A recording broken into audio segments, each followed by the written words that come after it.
Streams live. We're live. So this is All the right. moment that everyone. This is the moment that everyone goes like, "Can you hear me? Am I live? This and Yeah. that." Can you hear me? We already did it. So cool, man. So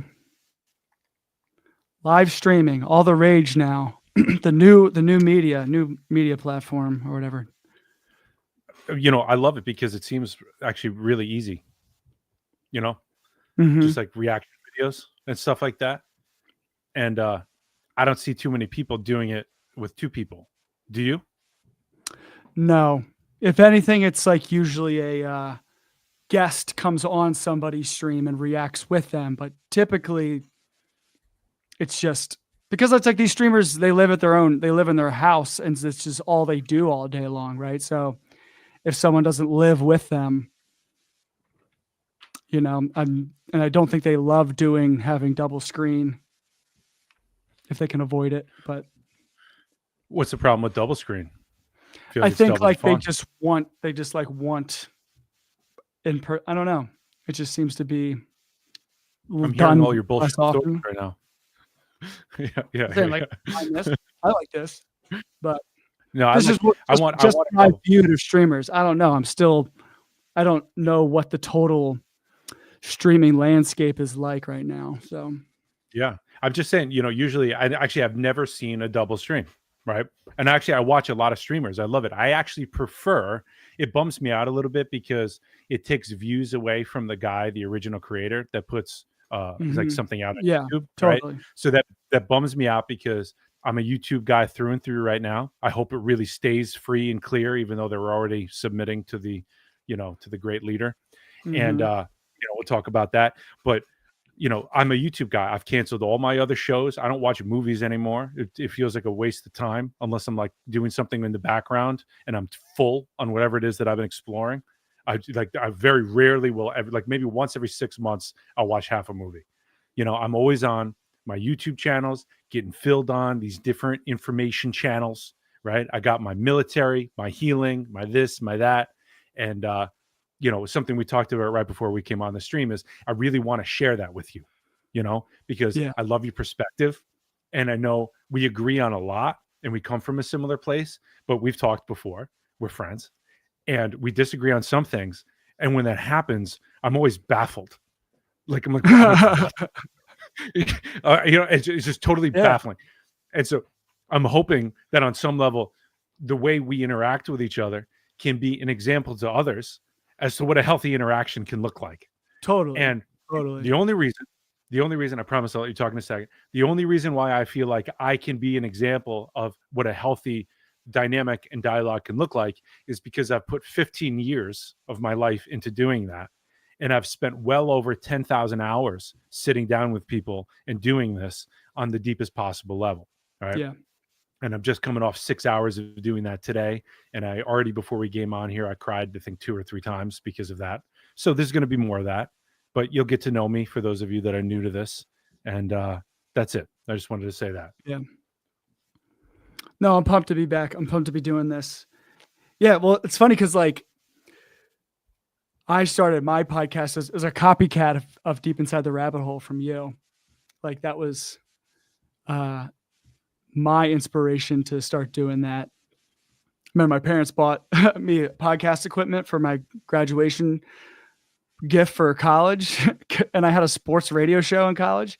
And I started doing talking about conspiracies, taboo topics, and politics and, creating controversy. Me and you we're always like a couple of years ahead of the popularity wave. But I remember my parents being like, we thought you were going to do a sports podcast. Why are you talking about all this stuff? You don't have to talk about these things. You should just talk about them with your friends. You don't have to put it out there publicly, So. Well, you're disrupting the tribe, right? Totally. So. Danger. Yeah. Could cause waves in the social norms of things, especially within whoa. Everything was under control here, Zach. Everything was safe. Everything was perfect. We knew what we could count on, and that was you never changing. Yeah. And now you're changing. and you're fucking things up for us. Yeah. And, and we're only reason why we haven't killed you yet is because you're my son. You're a threat to the whole community. Yeah, yeah. It's built in, though. I really believe that that's Yeah. built into life. You know, when Yeah. somebody wakes up and they start evolving, they start irritating everybody else, and the ones who are irritated will defend themselves appropriately, and they can either take in the light or not. That's it. They can Mhm. either resist the light or take in the light that's being transmitted. And then Yeah. you, who's evolving, has to go through this journey, right? This journey that everybody's talked about in so many spiritual texts and wonderful works of art and so on, where you have to build this muscle to basically say, okay, I don't need validation from anyone. Or if you're on the other side of that, okay, I don't need to be saying fuck you to everybody all day long, right? Because Mhm. it's the same thing. Just this, two sides of the same wound of like wanting to belong and wanting to be loved, right? You build this muscle where you can sort of like have compassion for people's limitations, right? And you said, say, okay, that's their path. And I'm not gonna demand that everybody changes the same way they demand that I stay the same, Mhm. right? And you build this muscle and you develop a different capacity for life. And then 10 years later, you do a live stream on YouTube. And Yeah, here we are. here we are. I will say though, I don't want to make it sound like my parents are awful. I actually like really appreciate I would say like the in between ways in which my parents approached me being me, um, Mhm. where they would voice concerns, and it did cost me to like overthink a lot of things. But also, I'm happy because it kept me grounded. Because like a lot of these, let's say, teaching, so like starting out, going from standard American view of the world, white guy growing up in the northeast area of the United States,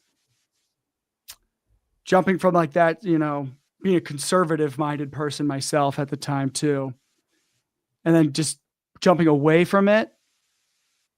It's a huge story to try to replace, right? So if you just go from believing it to everything's a lie, right? Which is what my experience was with the conspiracy thing, looking back on it. And I hate even calling it conspiracy culture. Like, I want to come up with the right word of it, but more popularly known as like conspiracy culture. Well, Um, here, let's break it down. Can we break it down for a sec? yeah, let's Or, break it or is it down. going to mess you up? No, I'll get So, it. rabbit hole, it started with conspiracy for me, right? Mhm. And conspiracy became such a strong attractor because I was basically still insane. Truly. I Yeah. was still very messed up from childhood. I hadn't figured things out. And the role of conspiracy in the world, when we start talking about conspiracy theory, the way it's most commonly held in the zeitgeist, is it actually provides a lot of comfort for people. It takes a lot of unknown and a lot of the scary parts of life and it brings it into the known. Oh, I This see is what's going exactly on. where I'm going with, yeah. It's Yeah. exactly where I'm Right. going with it. It's exactly what happens, right? Yeah, it's so for me, I think about it in terms of like narrative therapy as well. Like, so you have this narrative about yourself. So being like, oh, I'm an American, right? I'm a Catholic, I'm a whatever, right? There's particular certain things that come along with that. Like being American is associated with I'm the good guy, right? We're the righteous ones, we're the freedom fighters, those types of things. Like we saved the world from the Nazis, and like that's kind of, and we ended slavery and we killed the Nazis, and like a very black and white type of understanding. But your identity is kind of built within that, the macro identity, right? And then you have your micro identities, which is more of like your identities within your families and local communities.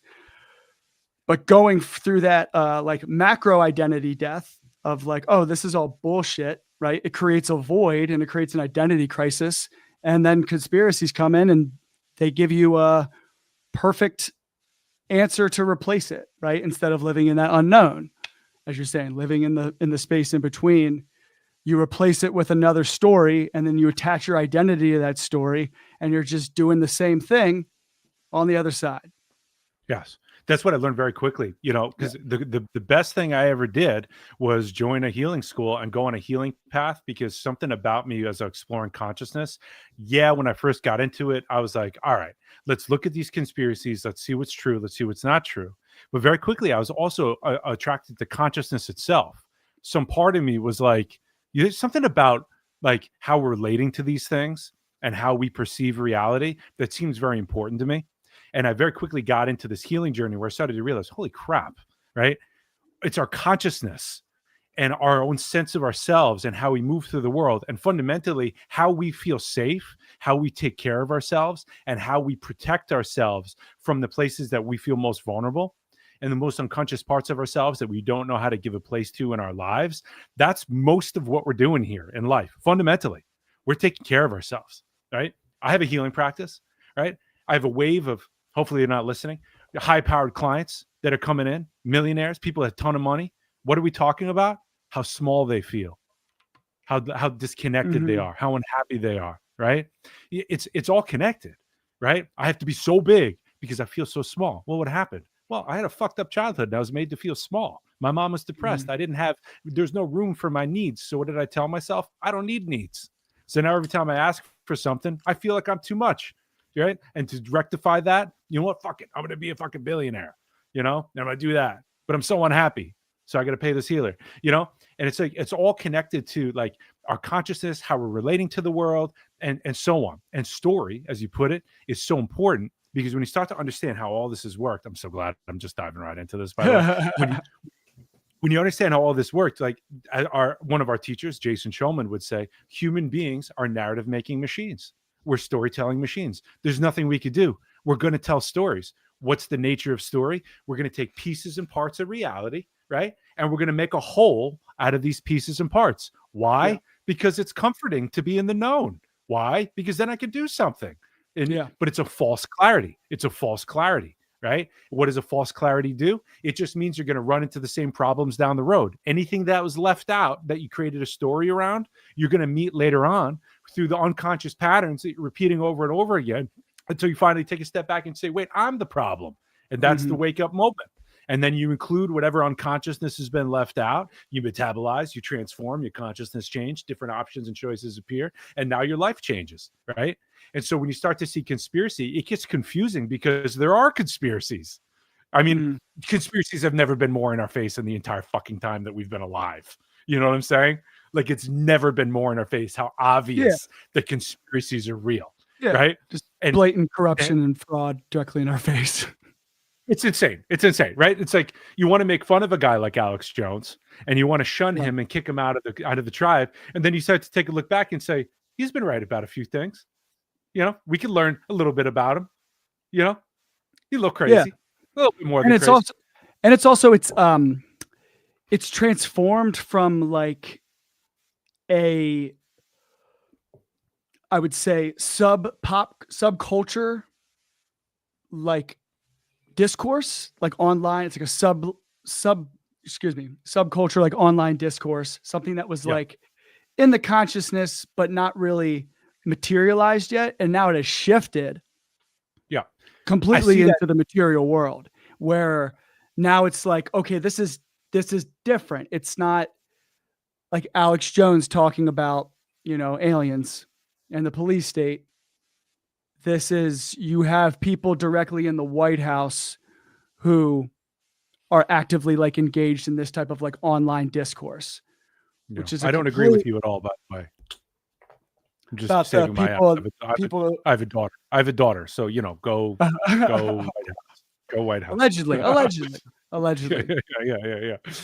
No, right? obviously, So, listen. Yeah, go on. so, but yeah, just like watching how the players have, and also remember, like all these people are individuals, right?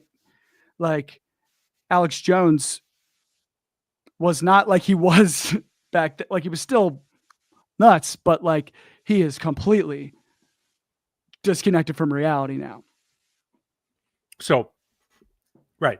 And I see, like, what I love about the work that I do and the work that I do, for those of you that don't know me, is I do a very specific form of healing called non-dual Kabbalistic healing. And in short, it works with consciousness itself. Okay. So one of the things that this work has done for me after more than 10,000 healings and so on is I really have a good understanding of how all of life is in a state of unfolding. We're always self-actualizing. And the human design, there actually is a way, because we have this wonderful gift of self-reflective consciousness where we can actually participate consciously in our unfolding. So what does that look like? Not creating more suffering for ourselves. not creating problems where there are no problems, knowing where we are located in our unfolding, right? And so, since the nature of reality is holographic, this unfolding exists on every aspect of reality, the smallest molecule to the largest universe, and in the human design as well, as a personal thing and a collective thing, right? So there's a collective unfolding that there's destinies of nations, there's destinies of countries, there's destinies of communities, right? Everybody has a particular unfolding that they're going through. Here's where I'm going with this. I know I took the long way around, but here we are. There's an unfolding that I see right now. The embracing of conspiracy is a necessary claiming of that part of reality that wasn't pop culture before. It was hidden in the background. People didn't know what to do with it. There was Correct. no conscious, healthy relationship to it. And what happens? I'll give an example. I had a girlfriend in my early 20s. This was actually before I was a healer, but I did notice that she was never angry. Right. So I said, hey, sweetie, you need to get angry. You need to give a place for anger in your life. So what Yeah. happened? She became a fucking tyrant. She was out of control, telling everybody what to, oh, this energy coming out, right? And this is a part of what happens, the messiness of including more reality into being a healthy person, right? So conspiracy shows up. Ah, it's all conspiracy, man. Oh my God, this answers Yeah. everything, right? If I was looking for safety, here it is, baby. All the answers to everything. And you go on, and that's me. I was screaming at the clouds. Look at the chemtrails, baby. Look at this.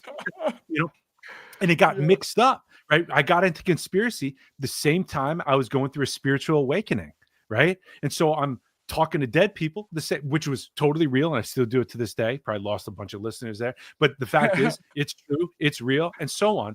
And I conflated the two realities. I hadn't a healthy enough relationship with the two that I started to think, oh, if this is all happening and I can do all that, then obviously, aliens, the Rothschilds, we were seated here, giants, and so on. Obviously, it was like a no brainer. And then you sort of wake up, you get from the hangover, and it really is, it's like an intoxicating seduction to find safety in that false clarity, Mhm. right? You wake up from it and you go, and it's humiliating, but it's Humiliating. healthy. Humiliating. Yeah. Say more. But I'll say if you don't. Yeah. It's what I've found was a part of my ego during that, whether it was my identity as, conservative American tradition, we're the best country, blah, blah, blah, blah, that narrative, or jumping to the conspiracy thing. My ego was coming from the place of, I am the good guy. Therefore, the things that I say and believe are correct, right? Versus coming from a place where I try to come from now is, my goal is to be good and righteous. Therefore, how should I act? Right. And going through that feeling of like the self-righteousness, starting with I am righteous. Therefore, what I say and what I believe is the right thing. Right. I can't believe anything bad. Yeah. And to take the risk at the age as naturally outspoken people to put ourselves out there and say these things so anybody can hear it on the internet, and then to be identified with that wherever you go, right? When people see you in public and the things that they're thinking about you, and Yes. it's, you kind of It's lose. Yeah, it's a big risk to kind of just, especially at that time, of course. time. Yes. Well, because you're making yourself a target, right? Yes. It's safe to be in the tribe. It's safe to be in the known. When you press against it, you become a target, and some people get killed. That's just Mhm. the reality. That's why I joke around / not joking at all about my support for the White House. Go, go, go, White House. Like I'm serious about this. Like it scares the Thank you, shit out of me. Mr. If I didn't, Thank you, Mr. T. yeah, like we bow to you. And I have, in my 20s, I would have been leading the charge. In my 30s, not my 30s, I just turned 40. Yeah. I have a 3-year-old daughter, and when she was born, that was the first time in my life I felt real terror. I Mhm. was like, oh, now I have something to lose. Right. And it changes my perspective. It changes how I move through the world. So put that aside for a sec. Going back to the righteousness you're talking about, the challenge that we have here is, as limited beings, we only have a certain amount of information to work with, and we have to do the best that we can moment to moment. We have to work with what we know. And so the trouble that we get into is when it's righteousness only, and we're not holding the reality that our sense of righteousness, which comes from who we are, and it can come from a good place, right? But the road to hell is paved with good intentions. And Mhm. it's coming from this place of righteousness only. And what I mean by that is, I'm right, you're wrong, creates a sense of separation. When I can say I'm right, and there's probably other possibilities that I haven't yet lived into in a larger model of consciousness, a larger model of reality, that's always going to be coming in and knocking on my door because I'm a limited being and I have to heal into that larger model, then I can hold that righteousness lightly. And then I'm not in this lower paradigm of consciousness where I'm in right or wrong and it's dualistic. Instead, I'm in the land of relationship. All right, I think I'm right. And based on what I've explored and what I've done, I put some work in here. And I'm 40 years old now, so like I should be a leader of a nation if I wanted to be, right? I'm old enough at this point. I should Yeah. be an elder in some sorts, right? So I need to claim that in myself, but I also need to know that I'm probably very, very wrong, right? But I'm doing the best that I can. So my job is not to impose my will on others, but to share how I came to these conclusions, what conclusion I've come to, hold it lightly, and allow more points of information to come in. They're going to change my understanding of life, the goals that I have, how I relate to myself and the world, and so on. Right. And that way, it's Mhm. not righteousness only. The righteousness only puts you in a box, creates separation, and it's going to suck all the oxygen out of your life. And you're going to find you have no friends and family and so on. You're going to go, what the fuck? I Yeah. know what's right, but nobody's around to listen anymore. Right. Well, it's because there's no relationship to the other. You're only in relationship to yourself. It's a very narcissistic position. And yet, we all find ourselves in this position on one point on the path of seeking and so on. Is it making sense? Mhm. Absolutely. Yeah. So it's a really important point, right? It's something that I'm going to bring in if you're going to follow these live streams and listen to the shows on this network. I'm going to talk about stuff, and I'm going to go out of my way to say it's this, but not this only. I'm going to say, hey, this is a problem in your life, but it's not a problem only, because if you only hold this thing as a problem, you're never going to have the chance to transform and understand the unconsciousness that creates this problem over and over again with different views and different faces and different metaphors and so on. Right. So we're actually here to let problems problem solve us. Right. But you still need to solve problems, because with the best information we have to do the best that we can with what we do. And you hold that lightly, and that's very much the spirit that I bring into this work. And I Mhm. fail all the time. There are going to be times when I feel like I'm the man, and I'm just like, no, no, no, shut up. I know what's right. You know? And then I know when Yeah. I see that, I'm going to go, oh my God, I'm going to let it humiliate me. And I'm going to go, oh, fuck, there was something inside me that I couldn't tolerate. And I just shut this person down to shut him up because I was scared. Some shit like that. Right. Anyway, go on. Every now and then it's inappropriate to put somebody down though. Every now and then. It's a needed. It's It's a needed. right. It's If you do it the right way, you can do it the right way. life is art. Life is Right. art. There's no there's no right or wrong in that sense. We're doing our best. We learn by failing. And the times when you're going to have to be like, I don't know any other option. I'm going to have to punch this guy in the face. It's just what's presenting at the Mhm. moment. And yet I practice nonviolence. Huh. How do I rectify that? You know, that's where self-reflection comes in. Right. As long as you're doing that, you do the best you can each moment and so on. All right. I feel like I presented myself all right. That's kind of the Yeah. spirit of what I want to bring into this, Yeah. Oh yeah. know? Um yeah, this is so much has changed since the like early wave of podcasting, that culture shift, I don't know, in terms of like popular media.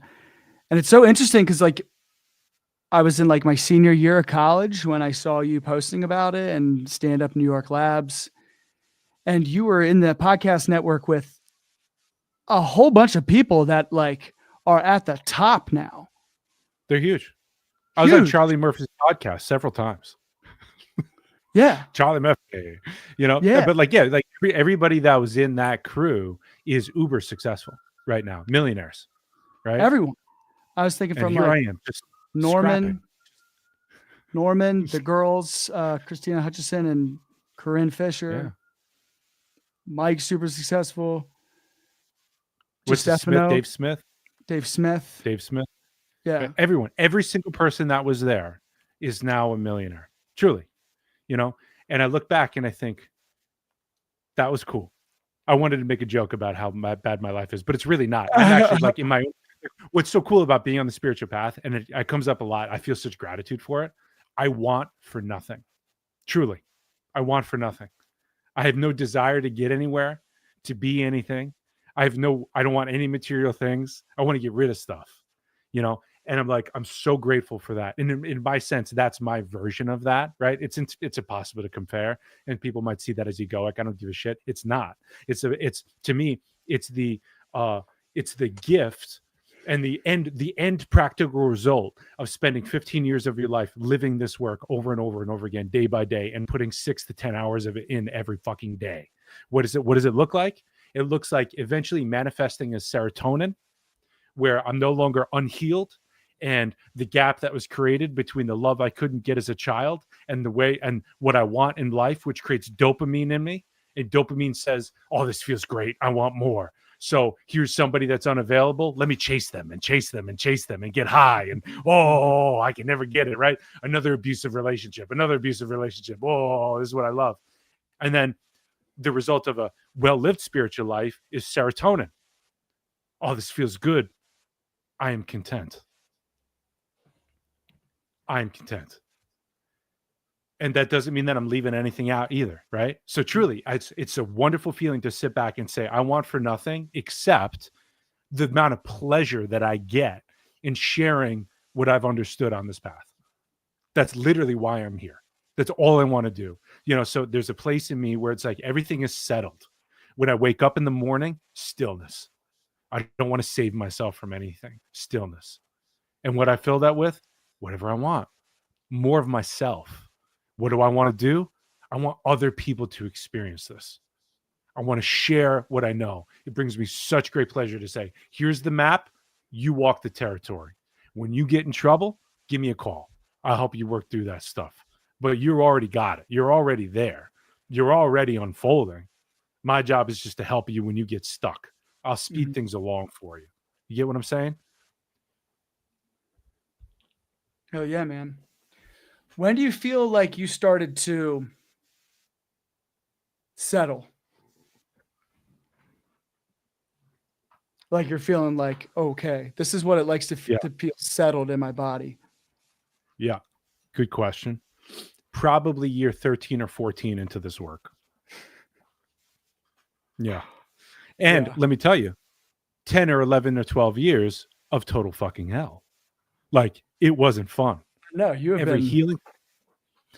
Oh, yeah. I take the catastrophic and devastating illnesses and experiences aside. I'm not even talking about that.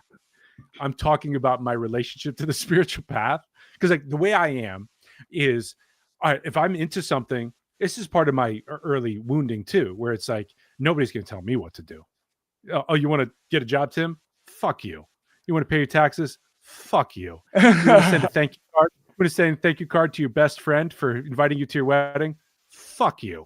Right? I got to ride that every moment of the day. Right?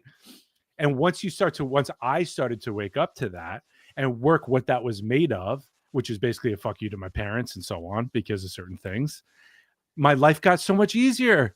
I was like, oh my God, I'm not exhausted all the time. Why am I exhausted all the time? Because fuck you all the time. You know what I'm saying? I'm like always like, fuck you, fuck you, fuck you. It's me, me, me. I'm going to do it my way. I'm going to be an outlier. I'm not going to go the path. I'm going to create my own path.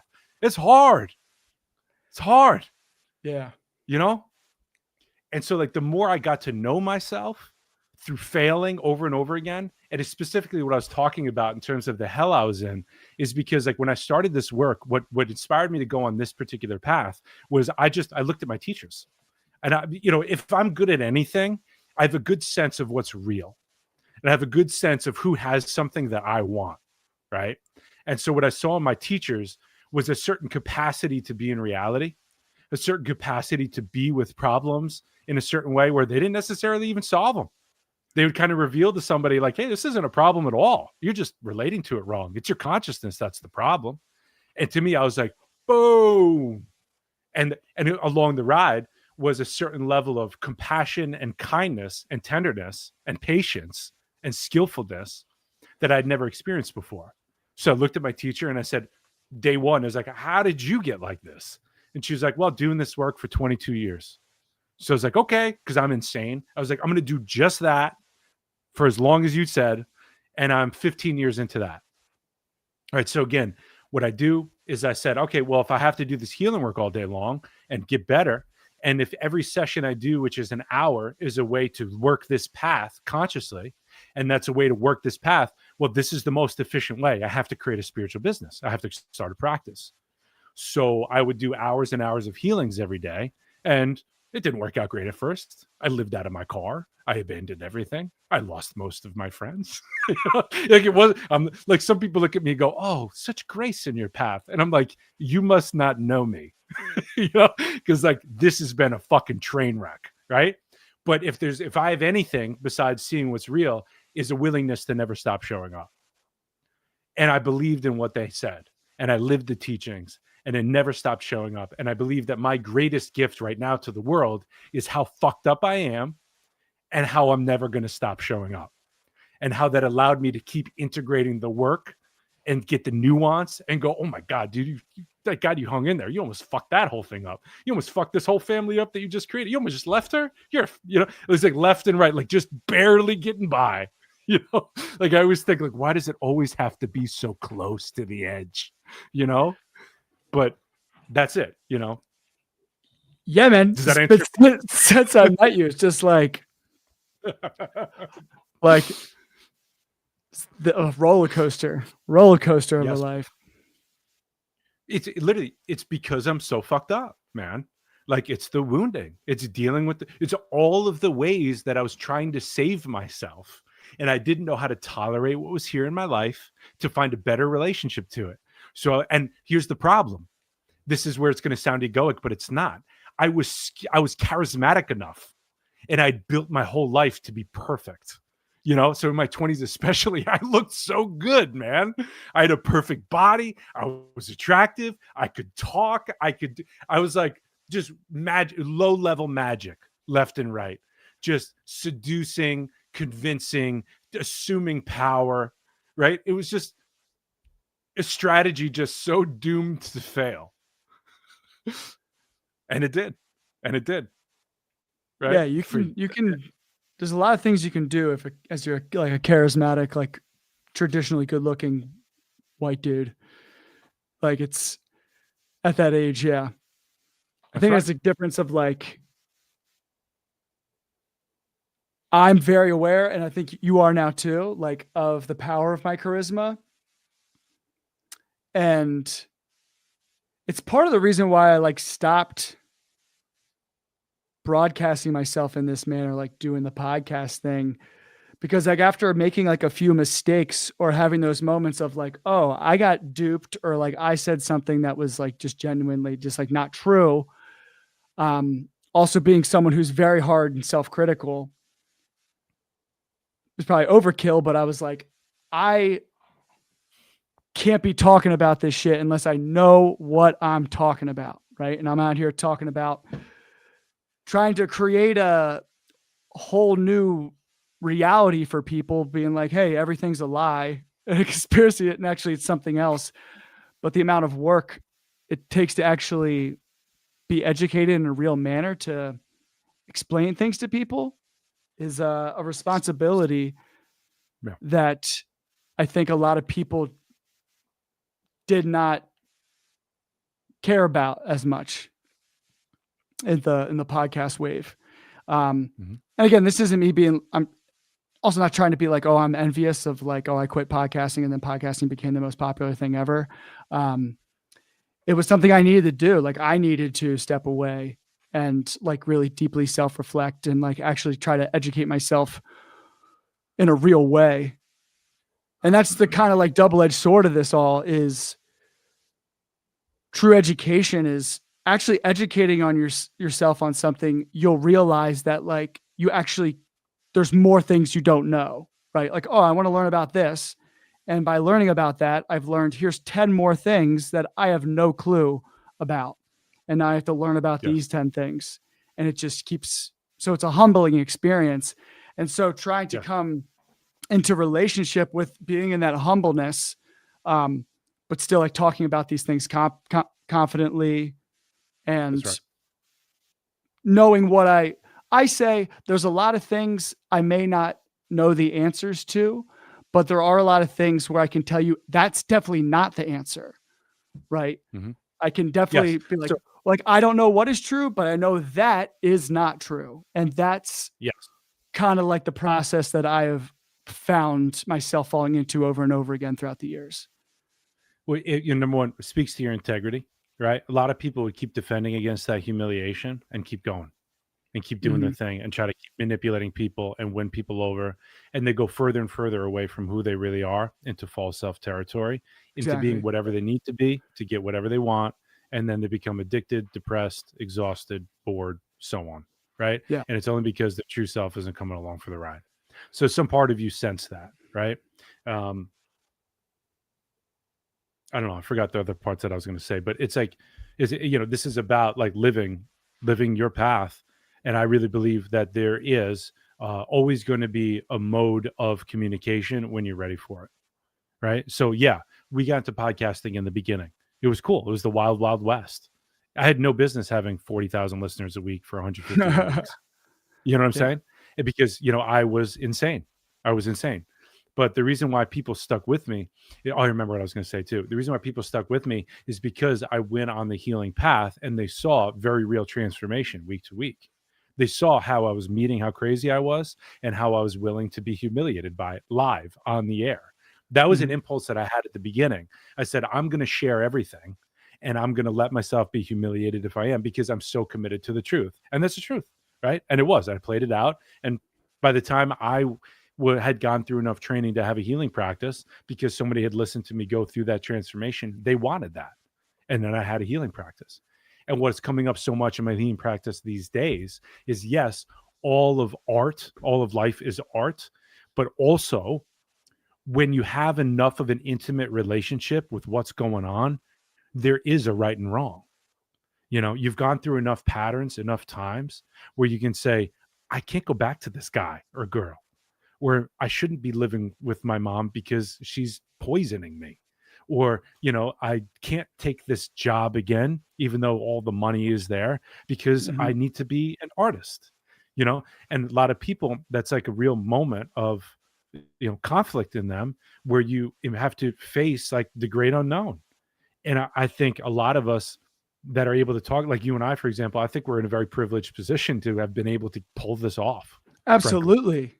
Absolutely. I say that all the time. Like to be in a position of whatever this is, someone who's doing like self exploration or self growth, or even, me and my more professional political side of things, being a quote unquote activist is often a privilege. Like to have the ability to have access to education, to have financial means where I've had spaces in my life where I can not have to work all the time, right? And actually have time to be with myself and do things that force me to grow and give me the opportunity to change my view of things, change my view of the world, view of myself.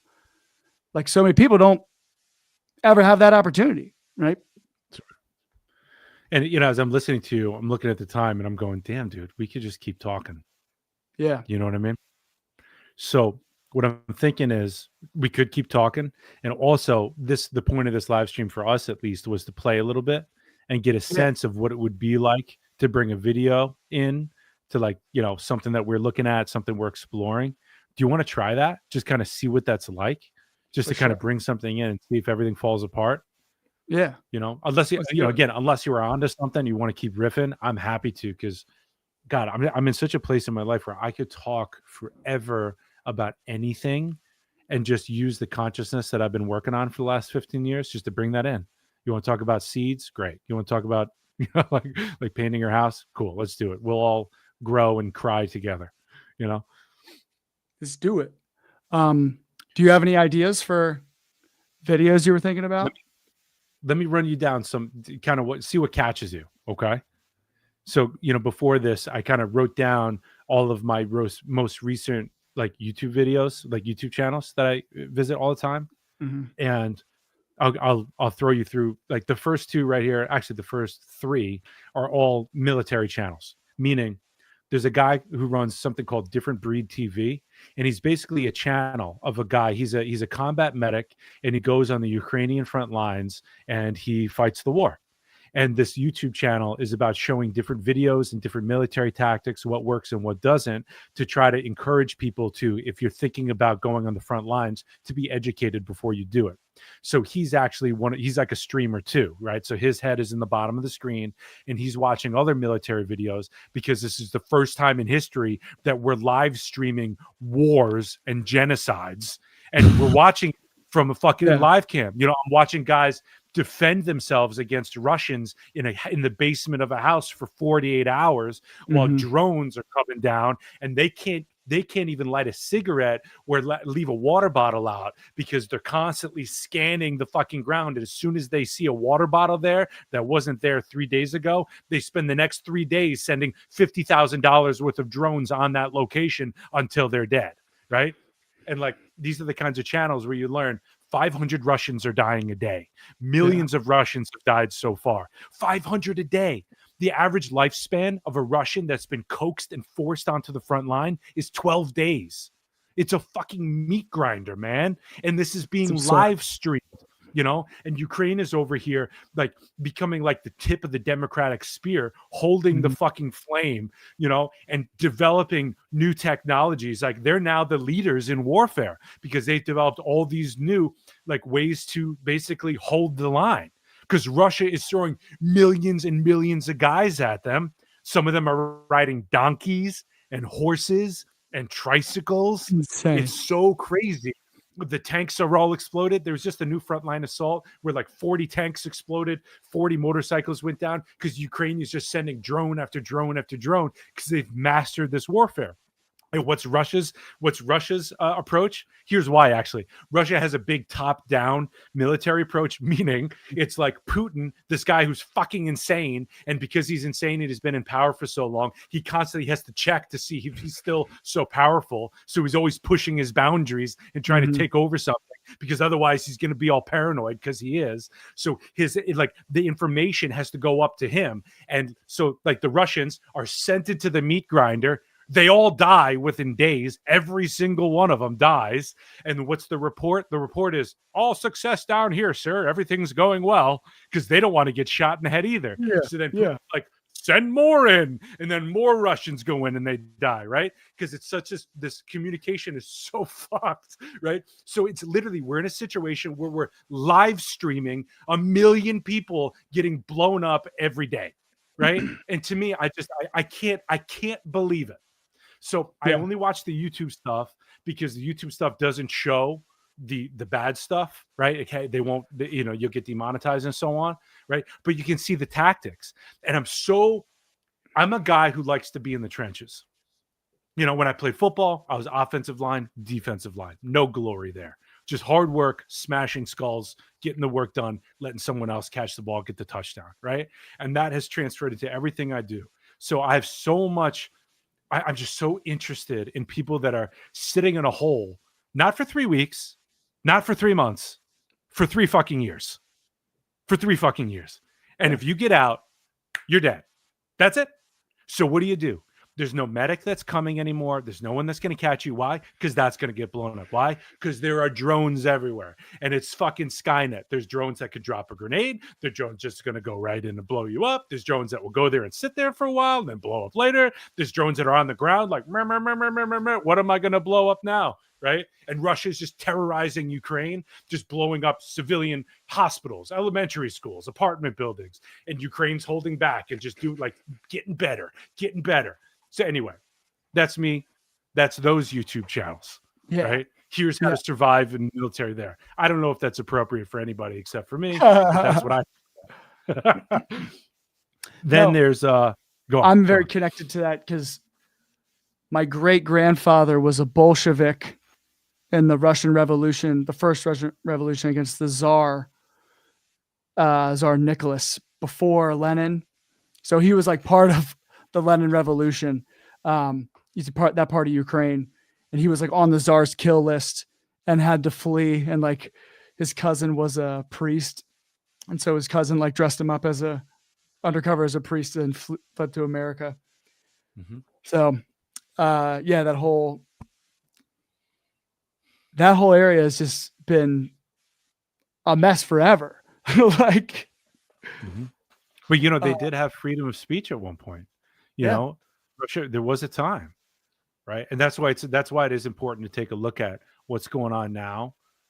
We don't need to get so specific like I do with the trenches and stuff. That's just what I'm attracted to because I can't believe that human beings still do this.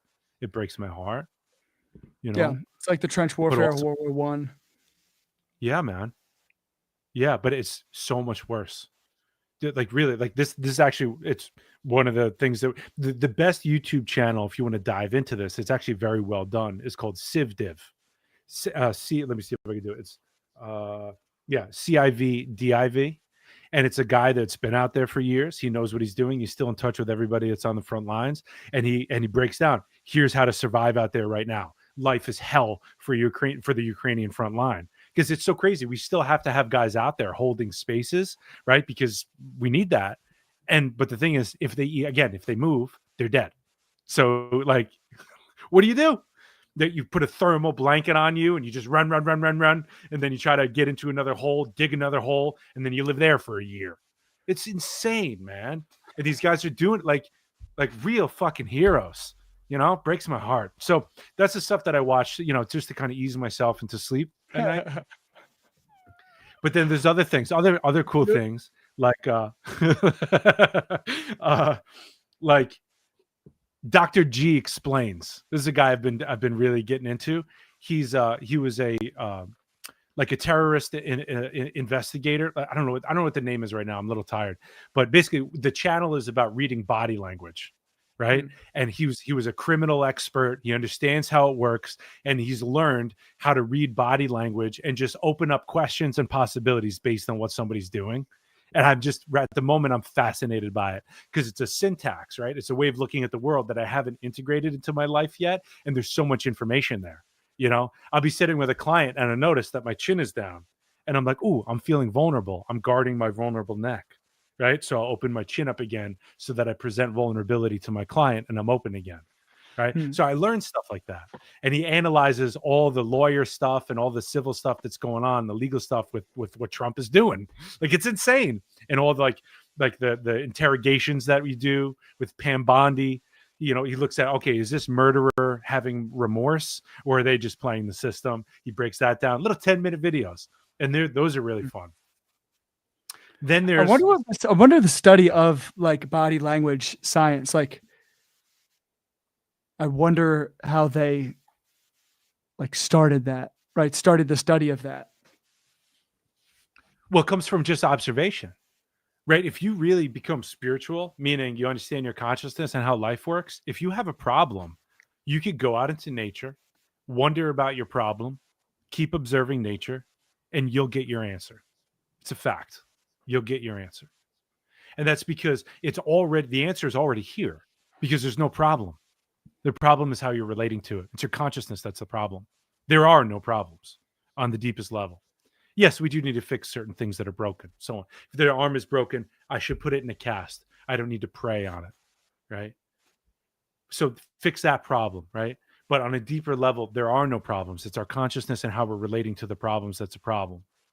And so this information is embedded in everything. It's why things like when you do it right, numerology and astrology actually can be quite helpful because you're Mhm, looking at relationships or information that is embedded in symbols and mhm, ways that we are communicating with language, which gives form. All form has consciousness, all consciousness has quality. And this is what's always intermingling with reality and creating an interdependent way, codependent origination, so on.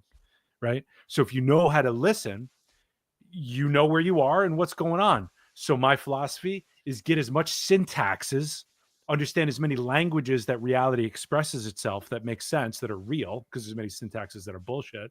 And then you just know more. You're just located, right? Body language analysis doesn't answer everything, but it does inform you. Why are they being so vulnerable around this? It's a Why are piece. they opening their eye? Why are they saying, look at me when I say this and don't look at me when I say that? What's that about? Mhm. Right? How are they relating to what they're saying? It's another runway. It's another, like you said, it's another piece. It's another syntax. And the more syntaxes as human beings that we can integrate, the more the world will speak to us. You know? Yeah, Here's what I'd love. I like that. Did you watch The Elephant Graveyard? That's yes. I was literally thinking about that. I was like, Elephant Graveyard. Dude, that's even just 5 minutes of it. You know what I'm saying? Yeah. You know Yeah, which yeah, one I'm yeah, yeah. talking about. Dude, he nails this. A work of Nails genius, it. timeline changing work of art. Shook the whole comedy scene. Yeah. They shook them all. Oh yeah. Humiliating Yeah. in the healthiest possible way. Let's see who meets it. You know what I mean? I'm gonna do shift to this. All right. I'm gonna do share screen. Share screen. How many listeners do we have, by the way? Just kidding. 0. All right. Is this add to stage? Yes. How do I make it come through? Why is it not? Is it blocking me? I see you clear. Everything seems perfect right now on my end. I'll fill the space. Yeah. You know, So this is one of the, yeah, you do it. yeah, this is like so perfectly laid it down. The one I've been saying for years, and I remember listening to Rogan and Duncan when Duncan was like, "Don't you ever like get nervous that this platform that you've created, you have access to millions of people's minds, and that someone's going to come along and like try to manipulate you and try to spread their agenda by seeing how such a like good, like kind person you are and manipulate that." And that shit just makes me so sad. Cause You that's what know, like, I don't hate Rogan. I'm just like disappointed. It sucks. well, this is a place of his unfolding, right? I actually trust in Rogan, meaning I trust that he's going to let himself be humiliated by this. I really do. I hope he does, because all it does is show where he got caught, where he got lost, where he fell into a false clarity. You know what I'm saying? And this Yeah. this happens to everybody, and he's doing it with $1 billion, with a bill. It's just a lot more stakes on the line with him, and so this should humiliate him into a healthier position. And if he moves through it effectively, he could be a force again. I believe. I really do. I really do. And also at the same time, maybe it's the end, and maybe you should go do archery. Maybe, I don't know. Yeah. Yeah. Should we do? I have my theories. I want to hear like theories of like where you think it shifted. Not to like speculate, but yes to speculate. But I don't think it's one I thing. wonder what. I think it's a gradual process Yeah. of becoming more and more seduced by your stories, And becoming more wealth. and more in a bubble, right? I think most likely those of us that aren't on a conscious spiritual path, we probably all are going to fall into this at one point or another. And the more charismatic and powerful ones of us can create that bubble. Right? I mean, that's what they're talking about here in this Mhm. this YouTube video that we're going to say, right? The most powerful and charismatic people are going to bring us into their reality, right? Yeah. And you'll see how he breaks this down, how brilliant it is, because he's talking about the most fundamental. I should maybe talk about this after we watch it for a little bit, but the whole setup for this, in my opinion, is he's talking about on the most fundamental level as human beings, when we can't tolerate our lives as they are, we're going to save ourselves by creating something else, imagining another reality that we can get to that's better than where we are now, where things are better and our problems are solved. And this is what I meant in my 20s. I was charismatic enough where I could keep doing that until that strategy had worn itself out. And when that strategy wears itself out and we become humiliated, that is a very powerful spiritual moment. It's actually a spiritual koan where the young boy says to the wise old man, why am I doing all of this work? And the wise old man says, to grow weary and tired. And what he's talking about is your ideas of reality, your strategies that are no longer working, your stories that have kept you so comfortable. It's a humiliating process where your whole life starts to break down, but it's a rebirth if you can meet it. It's a shattering, right? And so I actually feel bad for him. And of course, I'm annoyed with him too because of what he did. But I see it. I get it. I'm going, okay, well, this is the way it is. And there you have it. Let's see how it plays out. Tune in. The greatest source of our suffering is the lies we tell ourselves. I always remember that quote. That's right. That's right. Well, let's play this. All that comedy investigation into the rise of the comedy czar's hell world was exhausting. I had to get the hell out of there. So I've been out at my cabin just trying to think about something else for a change. Problem is, there's no free will, and I don't really get to choose what to think about. Been thinking about a lot of different things, but seems like for every question I try to answer, I end up with 10 more. It's getting ridiculous. But mostly the question that still haunts me every day is, how did comedy get so shit?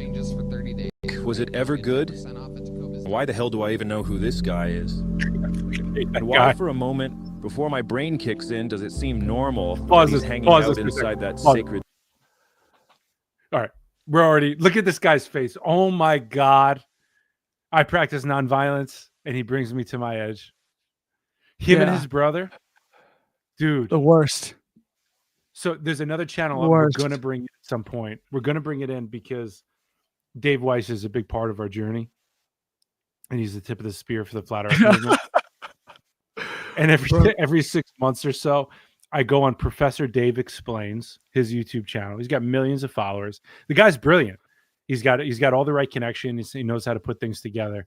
He's very grounded, and he would just fucking shatter your conspiracy mind.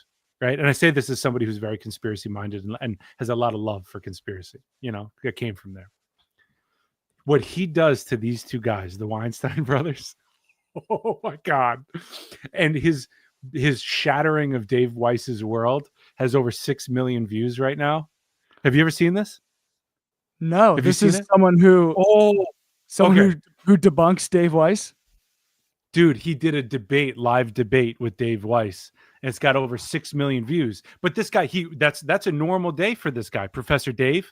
Professor Dave is the man. He drinks whiskey, and he'll just blow your fucking illusions to shreds and bring you back to reality.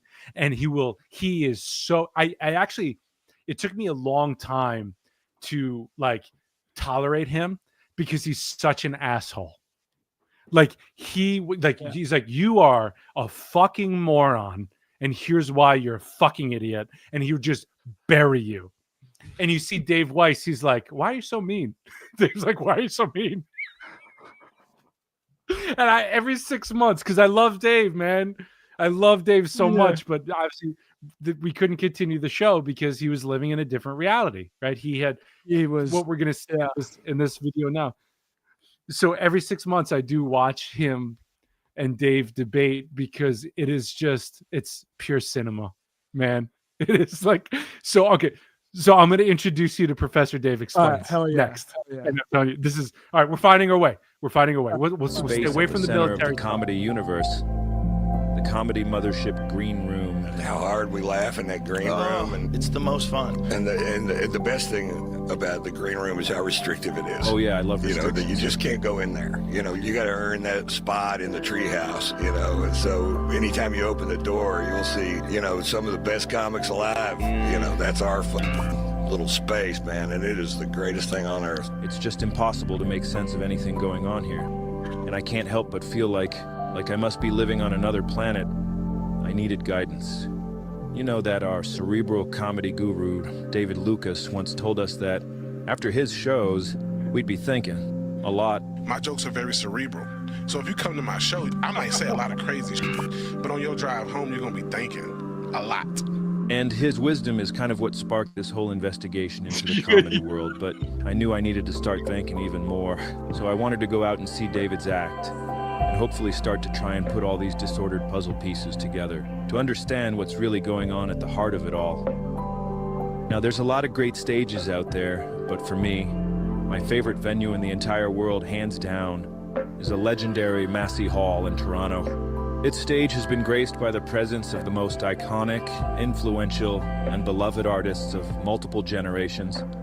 Gordon Lightfoot, Oscar Peterson, Charlie Parker, Joni Mitchell, Neil Young, Patsy Cline, Bob Dylan, Ella Fitzgerald, Aretha Franklin, Rush. Now, I don't know who any of these people are, but my dad says they're very important. I'm going to jump for you a couple minutes so we don't get like pulled. You sure? Yeah. You know, it's funny. I was just writing down in my notes. What is fair use? Okay. Yeah. That's what I'm like. So I don't know. First of all, I don't want to jump. I don't want to jump. Okay. I don't want to miss a thing because every piece of this is a work of art. Okay. And so I think I'm like, man, everything a part of this is fucking perfect. It really is. And you need the whole thing. Yeah. And maybe we can jump around and it would work. But I actually, right now, I don't want to take the chance. It would be fine if this live stream gets pulled. We have zero listeners. Who cares? So here's what I'm thinking. But you have to understand, okay? So like there's a lot of huge streamers that I only know about because I also watch Asmongold from time to time. And listen, I have a lot to say about Asmongold, but he's like my junk food. If I want to laugh at his opinions and his false clarity, it fucking cracks me up. And he's in tune with a certain like he eventually he watches all the videos that I'm watching anyway, because we're on the similar stream in terms of like what's like pop culture funny and interesting and so on, right? So I watch on his videos all the lawsuits that are going on with this fair use stuff, right? So this is the best I know. I'm not a lawyer. I have no idea about any of this. I watch Asmongold's content about a lawyer who talks about the fair use stuff. That's what I know, right? Yeah. So basically, probably a lot, but nothing that can stand up in court. Anyway, there are some people that will just play the video and walk away for an hour. Yeah. Go to the bathroom and come back an hour later. We'll only get pulled we'll probably only get pulled if this somehow goes viral, but we're not, that's what I'm saying. We're not big enough. All right. We're not big enough. And so hold on. But also before we go on, we do have to find, I think it's a rhythm, right? Like if every minute or two, you and I just go, okay, and then we go again. I think that's enough. Really, more than enough. Yeah. Cool. Sure. Let's let it ride. I saw my first ever stand-up comedy show there, Jerry Seinfeld, when I was just a wee lad. It's the oldest and most iconic venue in Canada, and performing there has long been considered a landmark event in one's career. And finally, in 2025, the strength of her stage's mythical hardwood planks would truly be put to the test, as the killers of Kill Tony, including massive comedy success David Lucas, I'll put my hand in my ass and make you smell it, would be taking the stage for what promised to be a wonderful comedy event. So I watched the show. When it was over. What do you think about Kill Tony?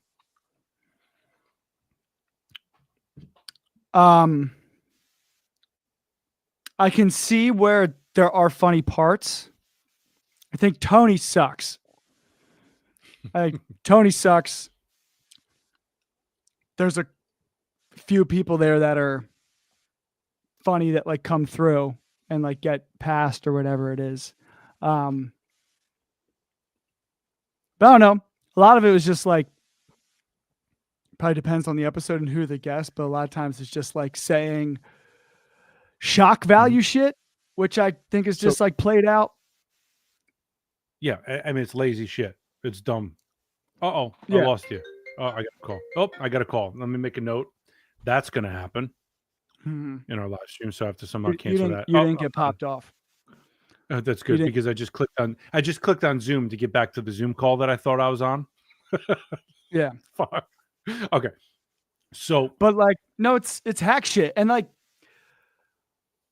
if there was a comedian who went and, like, did rallies for Biden and, like, endorsed Biden, and it was, like, kissing Biden's like, everybody in the comedy scene would be like, brown noser, pussy, like, without a doubt, everyone would be saying it. Like these guys are losers, sniffing up the power. But because it's Trump, for some reason, there was like this cultural pigeonholing of the fact that he was already president. And this time through, everyone was acting like he's an outsider still, when I'm like, was literally already the president. And everyone's like just bringing him on and trying to make him seem like he's just one of the boys.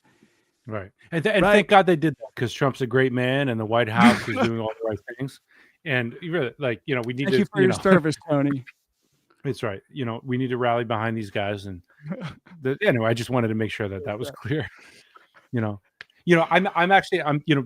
would say, like, I would love to be able to think of myself as like a clear thinker and a guy who knows what's going on and can make the right choices, right? But then I'm presented with something like Kill Tony, and it took me like a really long time to come to the conclusion that I had about it, which was, this doesn't feel good. I don't like what they're doing here. Like, this is just, I feel it in my gut, like in my belly when I'm watching. Like, I'm like, something about this isn't right. It's not right. Like, you're fucking making fun of people. You're just shitting on people in a way that's not creative funny. and intelligent. Yeah. It's not funny. You're just fucking funny. mean, right? It's just And, not like, funny. like, yeah. and I'm which is a part of why this work of art that we're watching is so important, because he lays it down so clearly, and he's about to.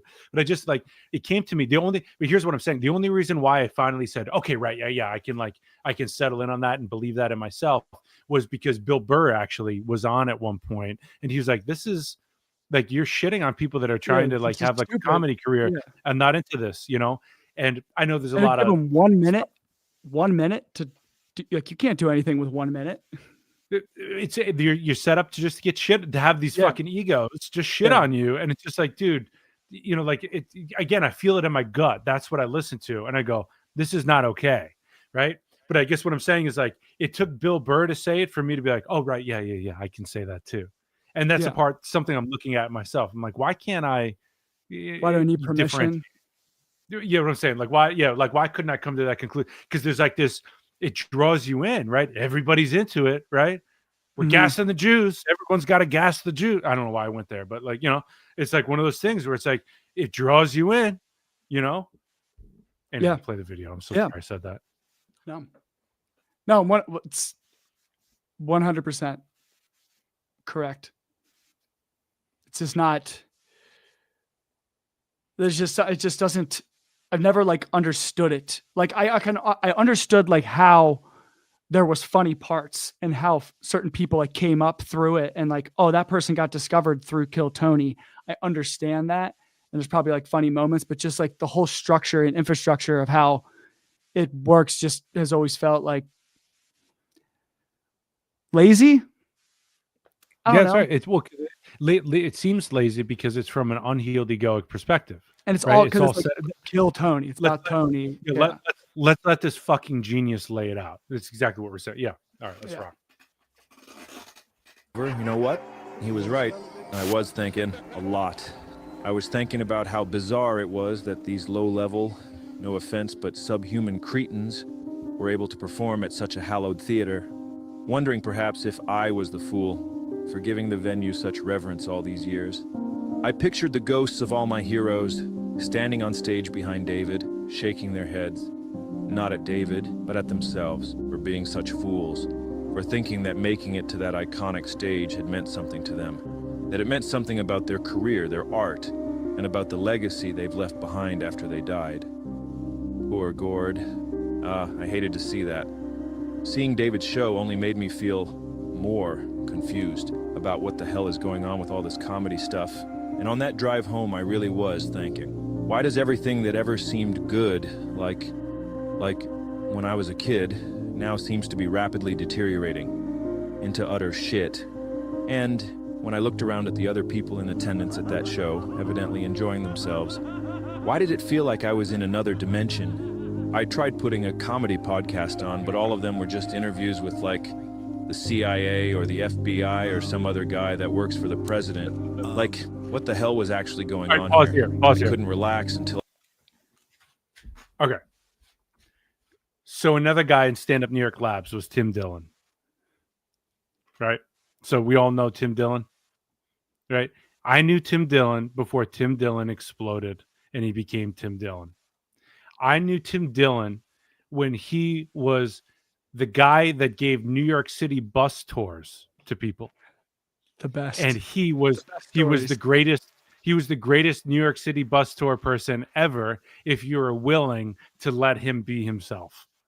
Right? I mean, he was exactly as he is on his podcast, giving you the New York City bus tour, and it was outrageous. Outrageous. It's what I heard. I was never took the tour, but from people that took the tour, they said this guy's outrageous, right?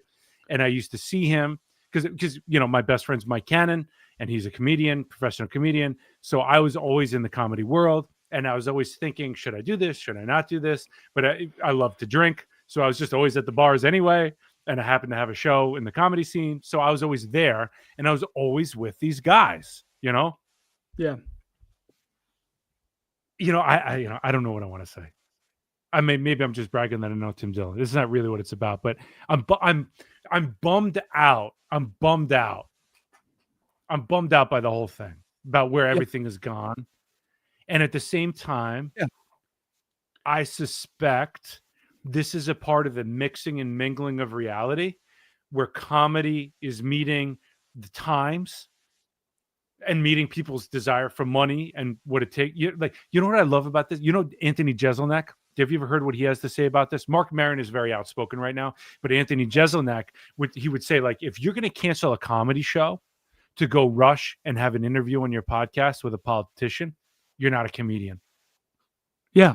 And that to me, I was like, yes. Go on, please. That's the thing. It's transformed. These guys aren't comedians, they're podcasters. Like, they run radio shows. That's their number one job. And then they happen to do stand-up. It's 100% like, it's part of the following the money, living a life as a comedian, coming from where those guys were coming from. It's tough living. They ain't making a ton of money. And then this podcast boom comes along. And again, like, if you're not in a relationship with it, like, I'm not sure many of them were expecting it. They're like, oh yeah, let's do this thing. I don't think any of them were expecting like they would become millionaires from this shit. Mm-hmm. Like, spend a couple $100 on recording equipment and just upload it. And then next thing you know, you're making thousands and thousands of dollars an episode.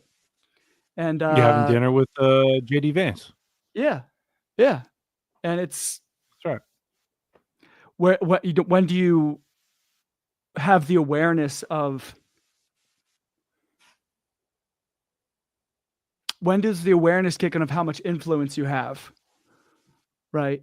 Well, what really speaks to the character of the person. Yeah. Where their consciousness is. Like, what are you doing here? Mm-hmm. Where are you coming from? Like, what are you actually doing here? Like, why are you a comedian? You know what I'm saying?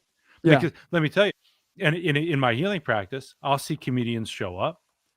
We work through stuff. They become big, and they realize, oh, I'm still unhappy, right? And those are the ones like Theo Von, who are trying to save themselves by becoming big and famous, right? The idea is, when I become big and famous, I'm going to be saved by all my suffering. And then they get there, and they're really fucking bummed out, right? That's a big moment. It's a big moment when you can start to get gut checked and you start to say, oh, okay, this strategy has grown weary and tired, like I was saying earlier, right? And I'm so good at this that I took it as far as becoming one of the greatest at something, and it's still not giving me what I want. What do I want? I want my mom and dad to love me. That's what I want. That's it. Yep. You know? And and here we go. The world goes round and round and round. And people are sending rockets into Ukraine. And the world goes round and around. And people are starved in other places. And the world goes round and round. And mom never loved me. And so on. Hit play. Yeah. I figured it out. In my quest for clarity, I even, and I'm ashamed to admit this, but I even went on the sacred pilgrimage to Comedy Mecca and visited the comedy spaceship down in Austin, Texas. I paid about $800 for a ticket. My ticket said something about a mandatory drink, but I'd lost the stub and couldn't remember how many I was dictated to have. The vibe in there was so tense, I thought I might get literally shot in the head if I did anything wrong, so I drank about 8 Negronis just to be safe. I went to find the washroom, and when I got there, to my dismay, I discovered that Joe, the comedy czar, had actually removed his own special from the Comedy Wall of Fame that he put up there. Maybe he just got embarrassed after we pointed it out, but I think it's the first sign that he knows his scheme is at risk of being exposed and he's begun to hide his tracks. But anyway, I watched the show. It was, fine, I guess, but, it really couldn't compare to the pleasure I experienced releasing those 8 Negronis into the toilet pipe. The armed guards at the door stole my phone and placed it in a locked bag, so I wasn't allowed to take any more photos, so I sat there drawing a picture of what I was witnessing on the free napkin that came with my Negronis. Now we've been getting a lot of feedback saying that we are very negative, so here's something positive about the experience. The show is only a couple hours long, which for $800 is insane, but it's so boring that it feels like it's about 5 or 6 hours, so that improves the value at least. As you walk into the room, you're reminded of 2 of the most horrific acts of brutality ever committed. Which is good because when you're thinking about what happens when an atomic bomb blows up over your head, it makes the terrible show you're witnessing seem like an okay alternative. No idea who the comics were. Who cares? They were shit. And of course they were, we already knew that. What we want to find out is why or how. But the vibe was very bad in there, very negative, and so I got the hell out of there and began walking down 6th Street, where a horde of scary, methed out ghouls began to oogle me, which, compared to the vibe in the comedy spaceship, was honestly much more welcoming. And that's when I saw it. In the alleyway behind the mothership, a flock of comedy pilgrims had gathered, lining up. They told me they had traveled from all over the country for their chance to win 1 minute of stage time there, their opportunity to climb the ladder to a higher tier class of human, a real comedian. I couldn't believe how many of them there were. They were all over the place, living in their cars, intense. So many comedy. Yeah, it's kind of like Jerry Springer for comedy, like bringing people on to just, they might, or like Dr. Phil, where like something, it's very exploitive in some ways. Yeah, say more. Bring me up to speed. I would say not foggy. as much like people coming all over the place to go on Till Tony, and then they like go up there and they just get like shit on, be like, you fat bitch, like, and stuff like that. And then it's like, okay, that's it. And then, very similar to like how, like, you ever like watch the Jerry Springer documentary of like how they would bring these like people in incredibly vulnerable places. And that's right. Okay. So I totally get what you're saying. Right. And the thing is, you can feel this. Yeah. Right. You can feel it. There's a difference between somebody who is loving and willing and nurturing and supportive and is just, helping you be better. Yeah. And they can be critical without being sharp and painful. Or if it is painful, they're going to be very careful and tender around that territory so that you can receive what you need to receive from them and get that and grow and transform and see yourself. Right. Let's talk about this Kabbalistically speaking, right? Not to go so crazy about it, but what I love about Kabbalism, I was growing up Catholic. I'm not even a religious guy, but the Kabbalists were insane in terms of how specific they organized reality. Right. And the way they organize reality, if you look behind me, you have a tree of life right here. Okay. This is a map of consciousness and reality and so on. And the consciousness of Malkut, which is reality itself, or the number 9 in numerology, is the reality of a consciousness that receives and reflects what's here with no opinion, no commentary, no judgment.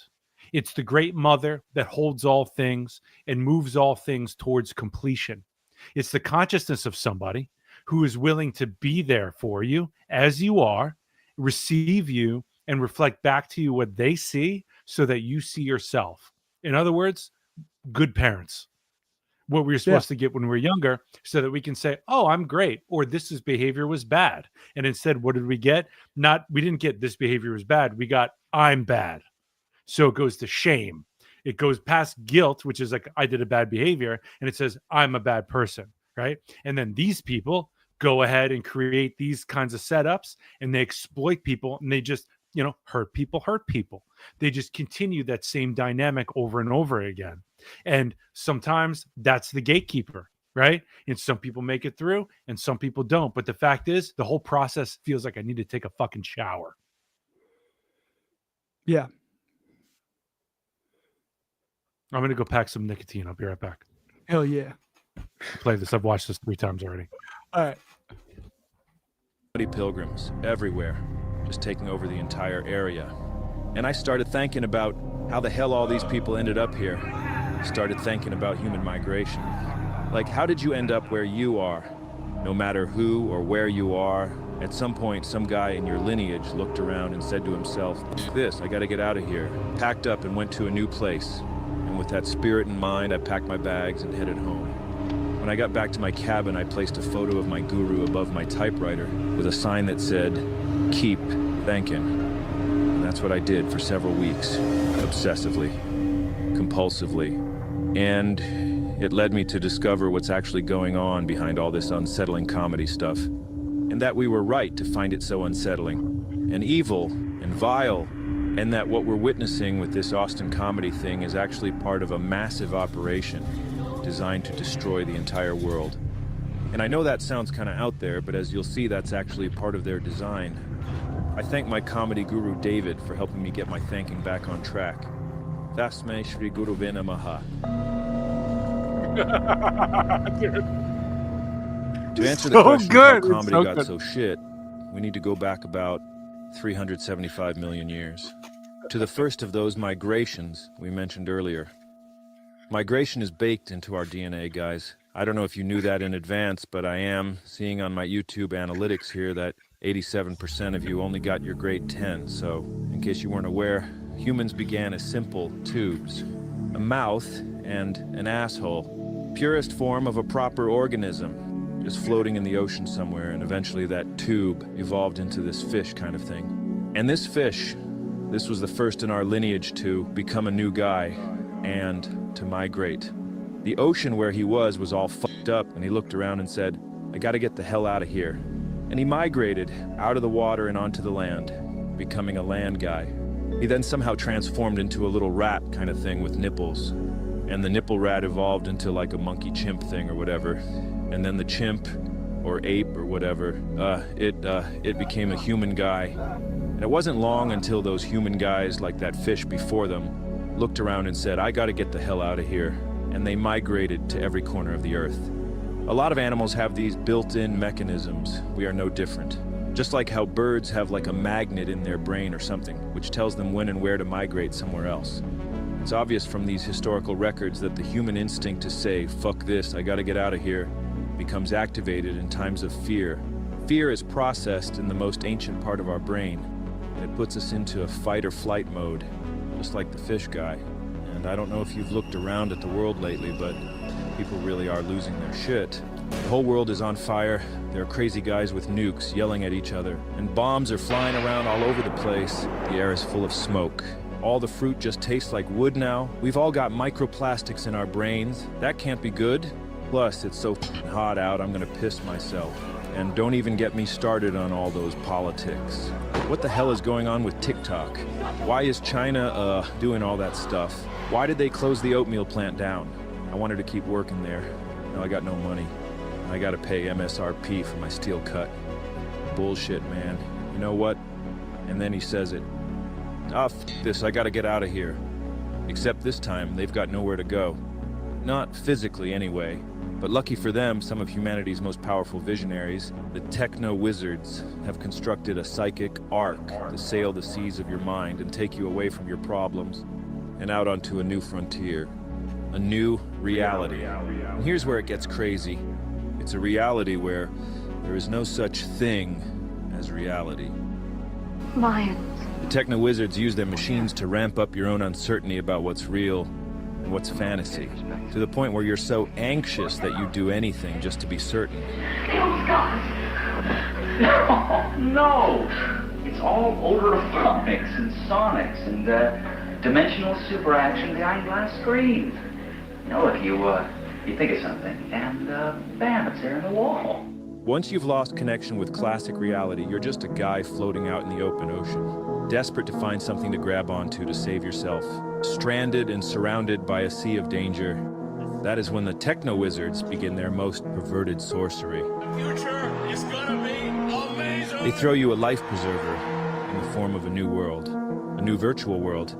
In this virtual world, you're still gonna be angry all the time, but at least you'll be certain, and that feels good. And because it feels so good, you just want to stay in there forever. Until eventually you've been in there so long that your new virtual world feels more real than your old.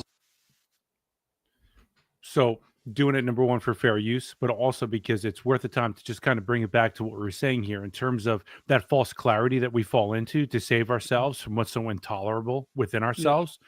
This is what happens when you're smart enough, when you have enough privilege or whatever sets up, like whatever the situation that your life that you're born into and talented enough, you can create these other realities that are not real. Right. And it's all done to save yourself from your own suffering. Right. And it's a problem. Right. And this is where, like, the very early on in Rabbit Hole, where I took a step back and we had to laugh because it was a comedy show. But, really, it was horror.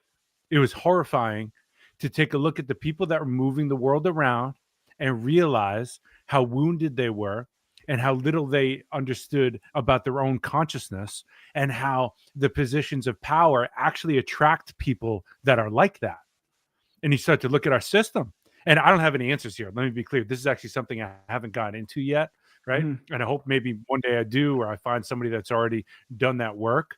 But it's like, okay, so the system is set up for the people that are most willing to lie and sacrifice themselves and be total fucking assholes, can rise to the top and assume power. Why? Because they want power. Why? Because they feel so small. Why? Because they're so scared. Why? Because mom and dad didn't love them.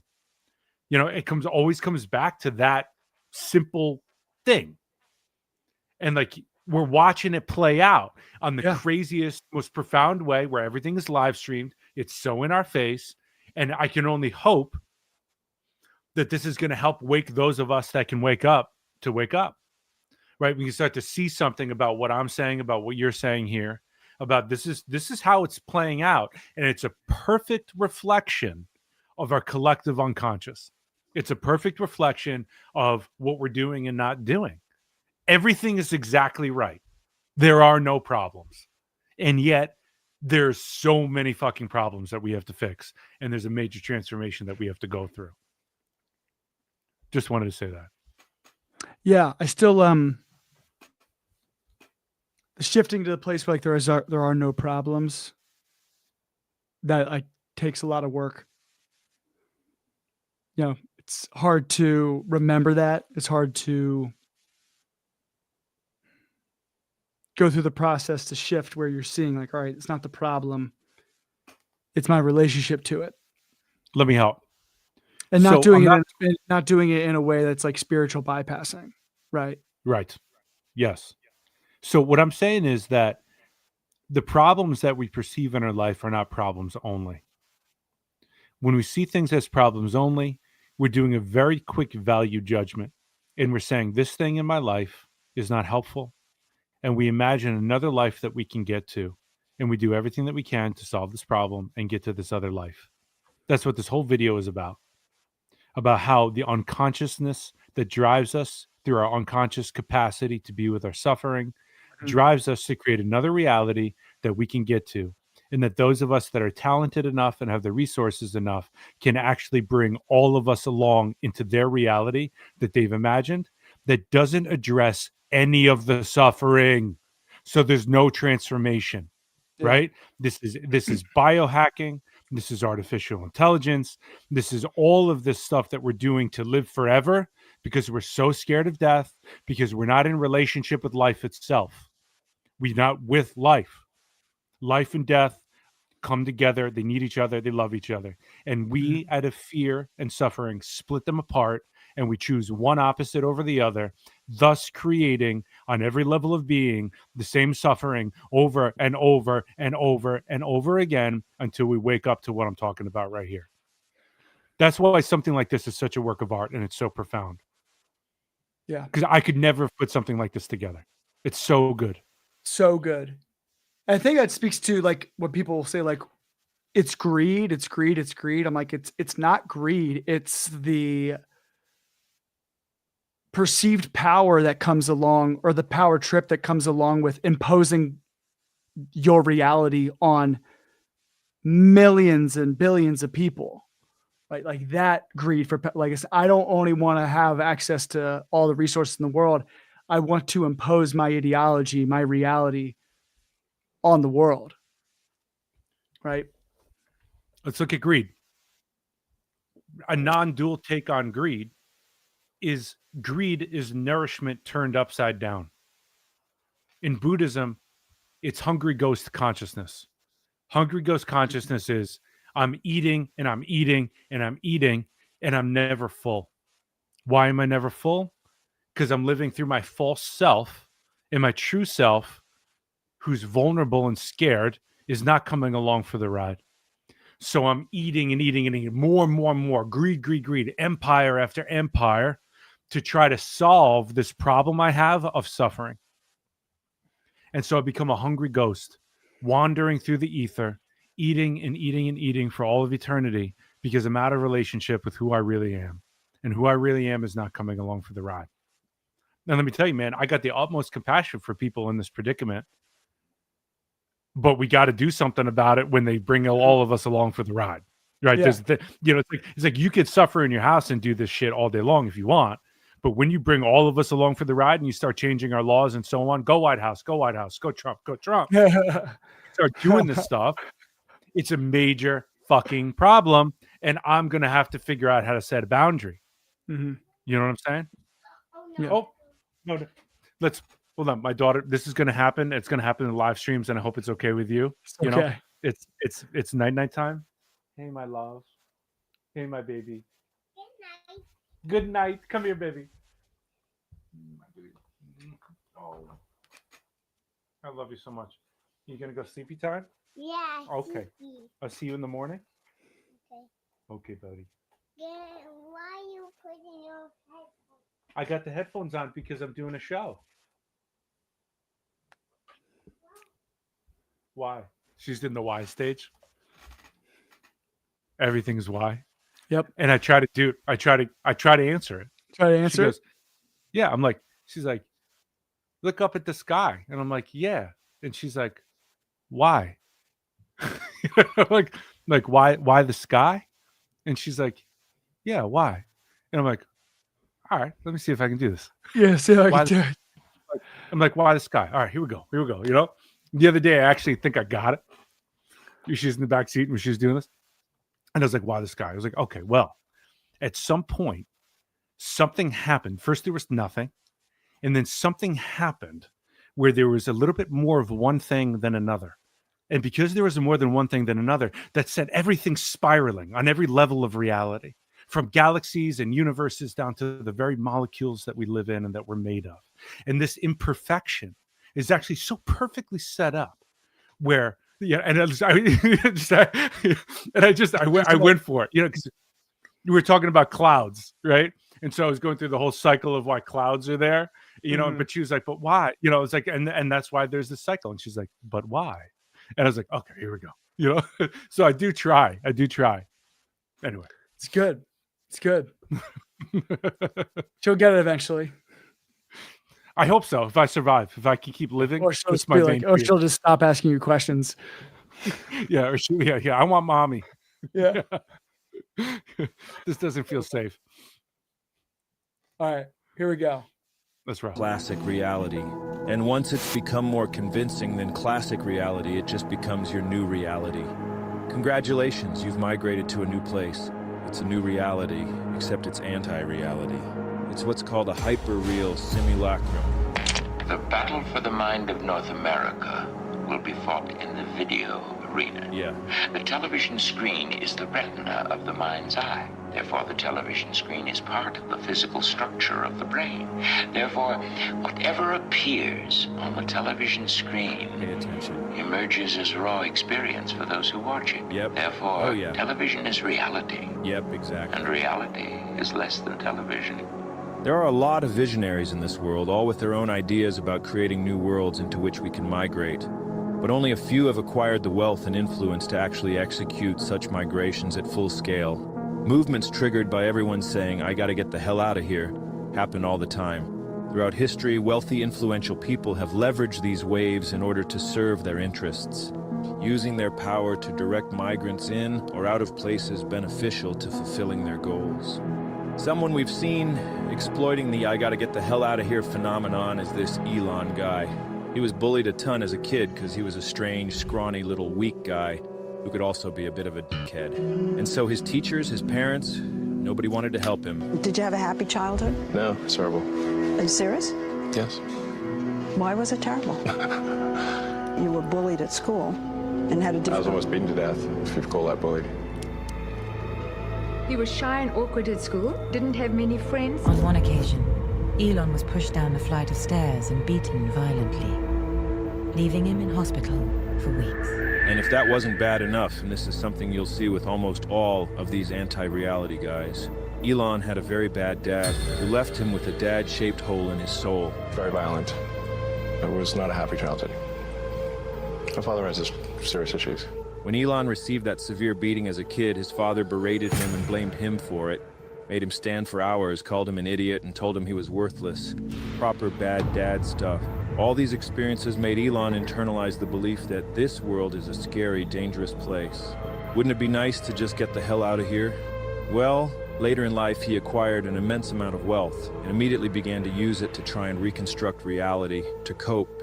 He put heaps of that money into trying to build this Mars colony thing, which is never going to happen, but that doesn't matter. The real point of his Martian cope is creating a virtual reality to migrate to, one where this colony thing would actually be feasible, and he could actually escape the Earth and live on another planet. And that gives him hope that he could actually get the hell out of here. All this crap here, this is all just for Elon to fantasize about getting the hell out of here. Nobody is going to f***ing Mars, man. The world is still scary to this guy. He still feels like he's getting bullied when everyone online is telling him he's a loser. That's why he bought Twitter. Everyone on there was being mean, so he just bought the thing so he could control it. Pretended the millions of guys calling him a loser were just bots and trolls, so he could just kick them out and reshape the site into his own ideal version of reality, and then pretend that this simulated version of reality is reality. He wants to be a guy who's great at video games, but he's a total noob. He's the kid that would turn the Nintendo controller like a steering wheel while playing Mario Kart, while his mouth hangs open. Where I come from, we call that Thomasing, but Elon just wants to win something. And he can't play sports because, I mean, look at him. He never had the makings of a varsity athlete. So again, he uses his wealth to just pay guys who are actually good at video games to play the games for him. And then he pretends it's him playing the games. And then he got caught. There are 4 things there. And all the actual gamers all started watching him play and laughing at him. 4 things? He clearly has no idea, bro. And started playing the games himself on stream, but just got harassed the entire time and then pretended his connection dropped so he could get the hell out of there. Connection lost. Elon wants him being a hero to be part of his hyper-reality as well. For a while, he was seen as a savior figure, but that illusion evaporated. He tried to reclaim his hero status by inserting himself into the rescue of those 12 Thai kids trapped in a flooded cave. He stuck his nose into the rescue operation. Just a note, that moment right here was the moment my Elon bubble bursted, when I used to fall for the propaganda. Listen, I fell for him too for a long time. You know, I was like, oh, this guy's cool. He's different. He smoked a joint on Rogan. Badass. Yeah. You know, this was the first crack in the illusion for me. So what was it about this? Because like, I don't even think I caught on at this point. I wasn't really following this so much. What was it about it? I just remember like him being like, "Oh, I'm gonna go over there and do it," and then like the actual rescue people being like, "Bro, what the fuck are you doing? Like, you're like making this a PR stunt for yourself. Like, you're not helping at all." And I remember it being like, "That's really embarrassing. Like, why would he do that?" How did you know that that's what it was? How did you make sense of that information? I think I just remember like following along on Twitter at the time and like seeing reporters like talk about like the situation and like reporting like what they were saying from, and it's like, and then the people, and then the Elon haters were like dancing on it, like, "Hey, Elon's an it," like, and then I was like, "Oh, maybe they're right about something." And then it just slowly started to, and then I started to be more critical of him when I'm keeping that, I kept that in the back of my mind. Yeah. And then it's like, That's the thing. Like I feel like I shouldn't, but I feel so badly for people that are trying to keep up a certain way of how they look. Like it's false self territory. Like everyone works. You use so much energy to be whatever it is that you think you need to be to get whatever it is you think that you want. That's going to save yourself from the suffering we keep talking about. And it's like, God, you're in hell, dude. Like you got a billionaire empire and you are in hell. And yet they're not really in hell because there's a lot of things that they can do and spend money on to like anesthetize themselves, right? You got addicted to drugs and so on, right? But eventually, like fundamentally, these are all strategies that are just doomed to fail because who you are isn't really here. Yeah. Doesn't come along for the ride. I'm sensing a theme as to how I'm going to approach all this stuff in our little live streams here. Is it all right with you? Oh, yeah. Back to it. Despite nobody asking him to, and offered them an old metal tube from the SpaceX garbage dump that they were throwing out anyway, and telling the actual rescue divers who were down there trying to do their jobs to toss the kids in this tube and pull them out. When the rescue leader told him this is insane and makes zero sense that the tube wouldn't even fit through the intricate cave system, Elon rage quit and called the guy a PDF file. Thanks, Elon. He's tried to add being like a funny comedy guy to his hyper-reality, wormed his way into the stand-up comedy world, got on stage with Dave Chappelle and just got booed by an arena full of comedy fans. Rejected again. Even got into the government somehow, started trying to cut all this funding from everything, hoping they'd give it to him instead to build more spaceships so he can get the hell out of here sooner. But the president also started bullying Elon and ended up taking away his lunch money. And now, Elon's even more messed up, even more desperate to escape, and finding it harder and harder to cling to that Mars colony coat. With Elon, where I said, Trump doesn't win, I want to just leave the country. And then Elon said, there's nowhere to go. Elon, you don't believe in going to Mars anymore. Elon, stop believing in Mars. So he's allegedly retreating into a haze of ketamine-fueled escapism, just trying to get the hell out of here. The only way to make sense of all this strange behavior in the Oval Office. It is an effort to construct his own hyper-reality into which he can migrate and escape the scary world that rejects him. I actually saw a video of his ex-wife talking about how he does this, and I mean, she would know. We create a parallel world to escape the world that rejects us, or the world that we find too painful to live in. But some people are so good at doing this and master such an amazing skill set that they take their world and they infuse it into our world. She knows. And they change the world. Exactly. And these are the people we call visionaries. People who move between worlds. Exactly, yeah. Between Pause this for a second. Elon. So, like, there are positive and negative visionaries. Yes. Yes. It depends on where you're coming from. Right? Like, if anybody wants to explore this further, I would introduce you to a guy named Bruce Lipton, who's written a lot of books. He's a molecular biologist, and he's written a lot of books about the spiritual stuff that I'm talking about right now, the consciousness stuff. And he talks about it on a molecular level and how it works with the biology of our bodies and how the 50 trillion cells in our bodies are doing this anyway, and how we participate in that through our vision of the future and so on, and how it's a natural process to have the old guard start to become brittle and old and rigid and fall apart because it's not healthy enough to flex and heal and move and flow with the new information that's coming in, right? So it's really important to just kind of know what's going on here so that we stop electing people that are narcissists, sociopaths, and psychopaths, right? Of course, none of this is happening in the White House, and I support that fully. So that's that. Support everything about it. Elon learned firsthand the idea of constructing parallel worlds and hyper-realities during childhood. He grew up in South Africa, a country designed by white guys from Europe who had to get the hell out of there, move to Africa, but then decided they didn't want to have black guys as neighbors. So they created this hyper-reality in which God commanded the white guys to preserve their race or whatever, and they had no choice but to segregate all the black guys in another part of town. Because if God wants it, then, I mean, what can you do? You got to do it. And by getting all the white guys to migrate their psyches into this hyper-reality, it allowed them to do all the heinous shit they had to do to achieve their goals of creating this new society. If you have enough power and influence, reality can be whatever you want it to be, and very few things are going to challenge you. We have a sort of grasp over the world. Elon wants to do a full migration into his hyper-reality, but he can't pull it off. It's not believable enough yet. His main problem is that not enough other guys are joining him in his hyper-reality anymore. The more guys you can get to buy into your simulation, the stronger the pillars necessary to uphold the new reality become. Which brings us back to this. This, right here, is irrefutable proof that the comedy spaceship and the entire Austin comedy toilet is a hyper-real simulacrum of an actual comedy scene.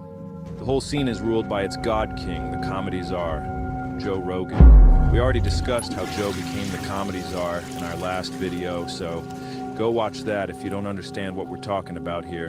The comedy czar rules over his dominion with complete domination, and as you'll see, the entire scene is designed to strengthen and maintain Joe's personal, hyper-real simulacrum. Joe has been sliding into hyper-reality for several years, and is now completely immersed in the simulation. A reality in which he is a very smart, special boy. My personality that is just immune to bullshit. He has a unique ability to see what's really going on in the world, and he's helping society by scouting for the otherwise unseen danger up ahead. I'm like a scout, right? Like if you sent me such a work of art. and I'm like, hey, there's a cliff. We're running towards a cliff. Stop, everybody stop. There's a cliff! There's a cliff! He believes the universe chose him as a sort of prophet, destined to help guide humanity through this age of chaos. But just like Jesus Christ, the people misunderstood and rejected him. Like the universe has put me in this place where I can at least have access to more opinions than most people. And they're like, you're an anti-vaxxer! You don't believe in science! This is the moment that he started to slip into false clarity. That was the moment that pushed him over the edge. He started to believe his own bullshit, right? And he wasn't holding it lightly. The Joe Rogan that came up, the guy that I used to listen to while I was crushing weights in the gym as a 20-year-old, talking about the military industrial complex and these little cuts of him with the great music in the background that get me fired up to start to do something and change the world, right? That guy started to believe his own stuff. Mm-hmm. And and the reason why, I believe, he relaxed.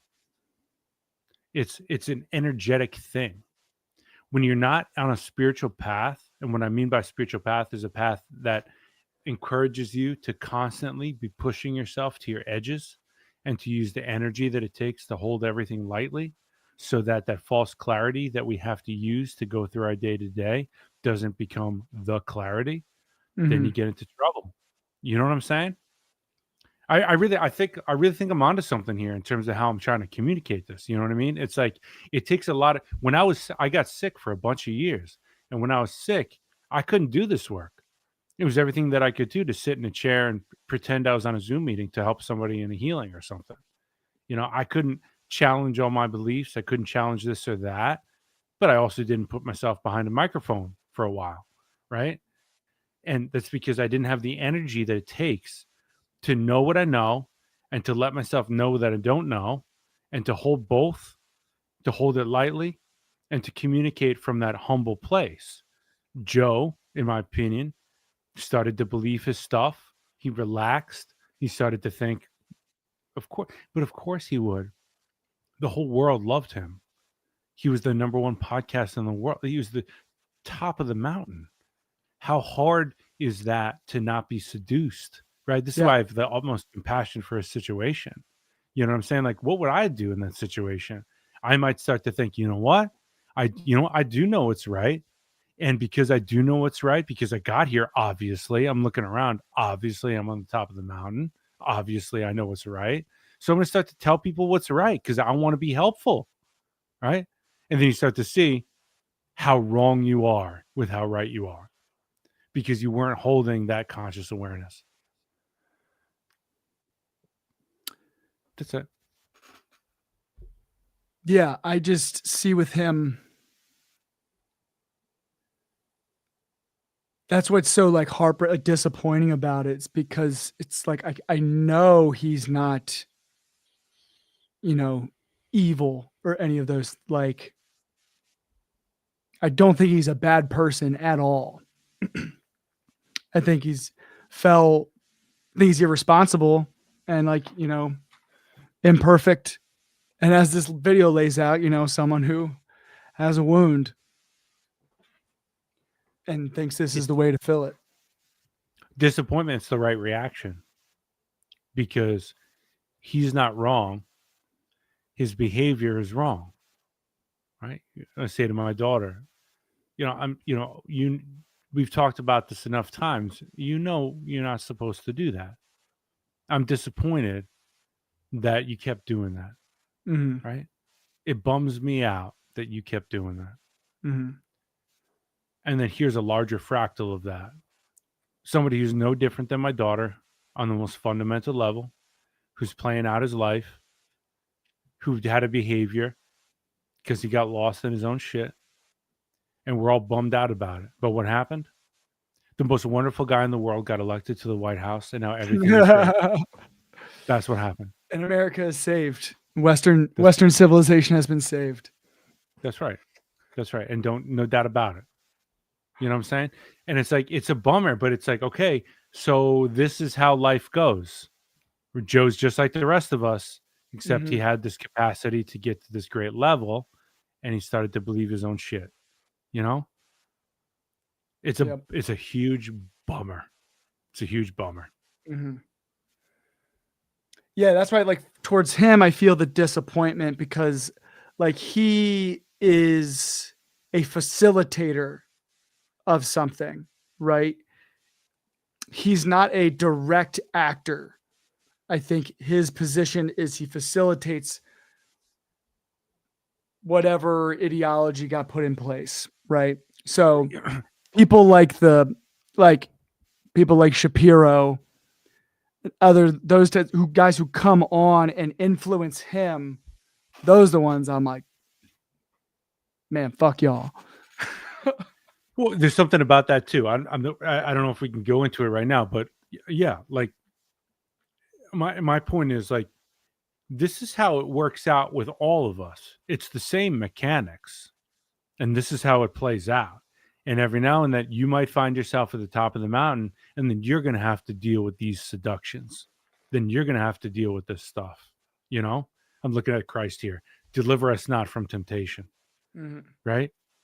What that is, it's a sleepiness. It's a sleepiness when we start to lose our hold on the way reality is built. And the way reality is built is we don't know everything, but we're working with the best that we got. Mm-hmm. And he started to just think, I know everything, and I'm going to do that. Maybe that's what it is. I might correct myself down the line, but you know what I'm saying? There's false clarity because of the power. Like, in my opinion, right, if I was in his position, which I'm not, and from the outside looking in, I would think, my gosh, the bigger I'm getting, the more powerful I'm getting. I have to understand that is going to seduce me. And there's a way that my friend, very good friend, becoming my best friend, William Kern, news journalist, he's a great heart. He always reminds me that his job in my life, this is why I love the guy. He volunteers to play the role in my life of the same guy that would happen with like a general in Caesar's army that had all this power. who would hire a guy to be with him and whisper in his ear, "You're just a human being like the rest of us," to remind him of what we're talking about here. I'm a fool performing this journey. I'm a fool performing this healing. I'm a fool communicating this information. And the moment that we forget that, we've lost true mastery. And we can create some major fucking problems, but nothing like what's going on in the United States right now, because everything right now, the economy, just people are being treated. It's just, it opens my heart. Never been better. Never been better. I'm taking in opinions from all directions, 360 degrees. Nice. All right, let's see what Joe scouted up ahead on the trail for us today. I love Canada. Shut like, up. I love the people. I just think they're going down a dark road with this government. Uh-oh. They allow polygamy now in Ontario. Yeah, they just passed a law. They allow polygamy Aaron because there's so many Rodgers. Muslims there. His hyperreality no longer has any real connection to classic reality. So when did Joe begin this psychic migration? Well, a few years ago, he decided LA was the reason his life sucked. So he got the hell out of there, moved down to Austin, Texas. You saw it during the George Floyd times in LA. Oh, yeah. When they were burning those cop cars on the highway, and I remember seeing that going, I gotta get the f out of here. Oh, shit, he actually said it. When he realized he was still miserable in Austin, he had to get the hell out of there again. But he had nowhere else to go, so he began a full-on migration into his simulacrum. Because he's so rich and holds autocratic control over his entire simulacrum, he can be the dictator of what is and isn't real.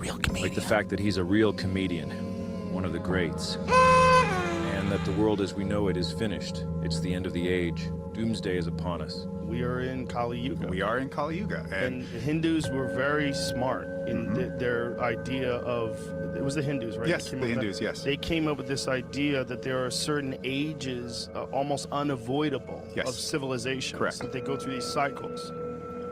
What is the period we're in now? Because it seems like it's coming to an end. This is Kali Yuga, man. This is some weird shit that was predicted by the Bhagavad Gita. This is Battle of the Gods, Ragnarok. Tell me. This is what happens in cultures. Like, it's almost inevitable. He even has his own theory about what's driving us toward the end of the age. Hard times create hard men. Hard men create soft times. Soft times create soft men. Soft men create hard times. We are now around soft men in hard times. In his reality, he's a hard man in a world run by soft men who have allowed the destruction to happen. He's been yelling about that cliff we're all supposedly headed towards, but he feels like nobody's listening. So now he feels like the destruction must happen in order to restore the world back to its proper state. I don't think we're going to wake up. I think it's going to take something like a natural disaster or some real event, some 9/11 type event. It's just, I don't know where it ends other than a wake up. And a wake up is like a meteor hits us. As you can observe with your own eyes, this soft, doughy collection of spheres stacked on top of each other thinks he's actually a hard man. But obviously, he's the soft man, making everything worse. He's one of the softest men of all time. Never worked a day in his life, whines and complains for hours on his podcast over the dumbest shit year after year. How dare we say Merry Christmas? How dare Cries you hysterically for no reason and thinks sitting in a sauna is some kind of achievement in overcoming adversity. For the record. Is that fake? He gets duped constantly by the most obviously fake stories, photoshops, and AI images. Fact-checked, volcanoes do not produce more CO2 emissions than human activity. Reuters is on your ass. Idiot. Yeah. And somehow he considers himself one of the greatest comedians of all time. It's embarrassing. It's clear and undeniable that he's living in some sort of inverted alternate reality inside his own mind, just like we said. And if that's upsetting to hear, it's because you are also living in the same kind of hyper-real simulacrum, and that remark just threatened to knock down one of those pillars holding up your alternate reality. You're feeling this right now because once those beliefs become ingrained, the self-preservation instinct activates. And any time those pillar beliefs are challenged, it's experienced as an existential threat because it could collapse the entire simulacrum and drag you back to that classic reality you had to get the hell out of in the first place. Consciousness is really just a big hallucination. She's very quick. Perfect. Just perfect. Exactly. The hype, the reality that you come back to, the reality of your suffering. all of the reasons that you were creating this other thing. You have to meet everything again, right? And the whole the pillar of spiritual work is we're going to walk directly into your suffering now. I'll hold your hand. You get friends, you get companions because it's hard work, but you look and give a place to your suffering. You metabolize it, and that changes your consciousness. And you're no longer trying to leave this place to get somewhere else. That's it, right? It's fascinating to see the people that have the capacity to do this. That's why it's such a work of art. That's what, like, watching this the first time, I just like watched it straight through, full hour and a half. I'm just like, this guy is nailing every single piece of this. Every single piece of this on the nose.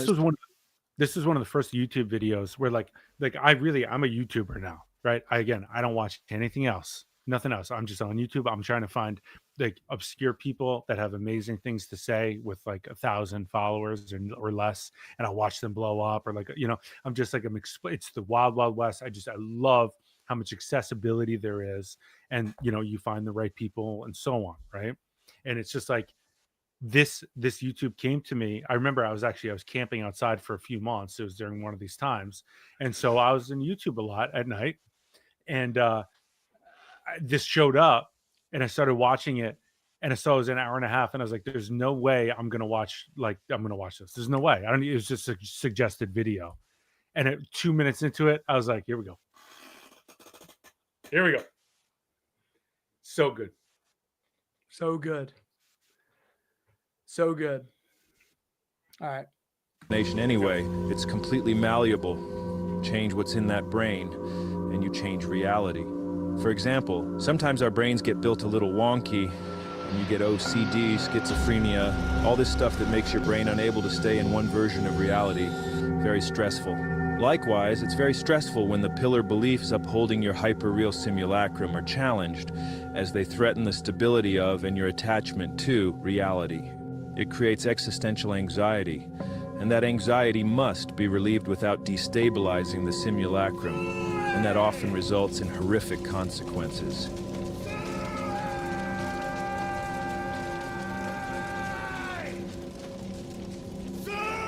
Becoming the comedy czar gave Joe an immense amount of wealth, which allowed him to construct a sort of compound in which he could protect his precious simulacrum.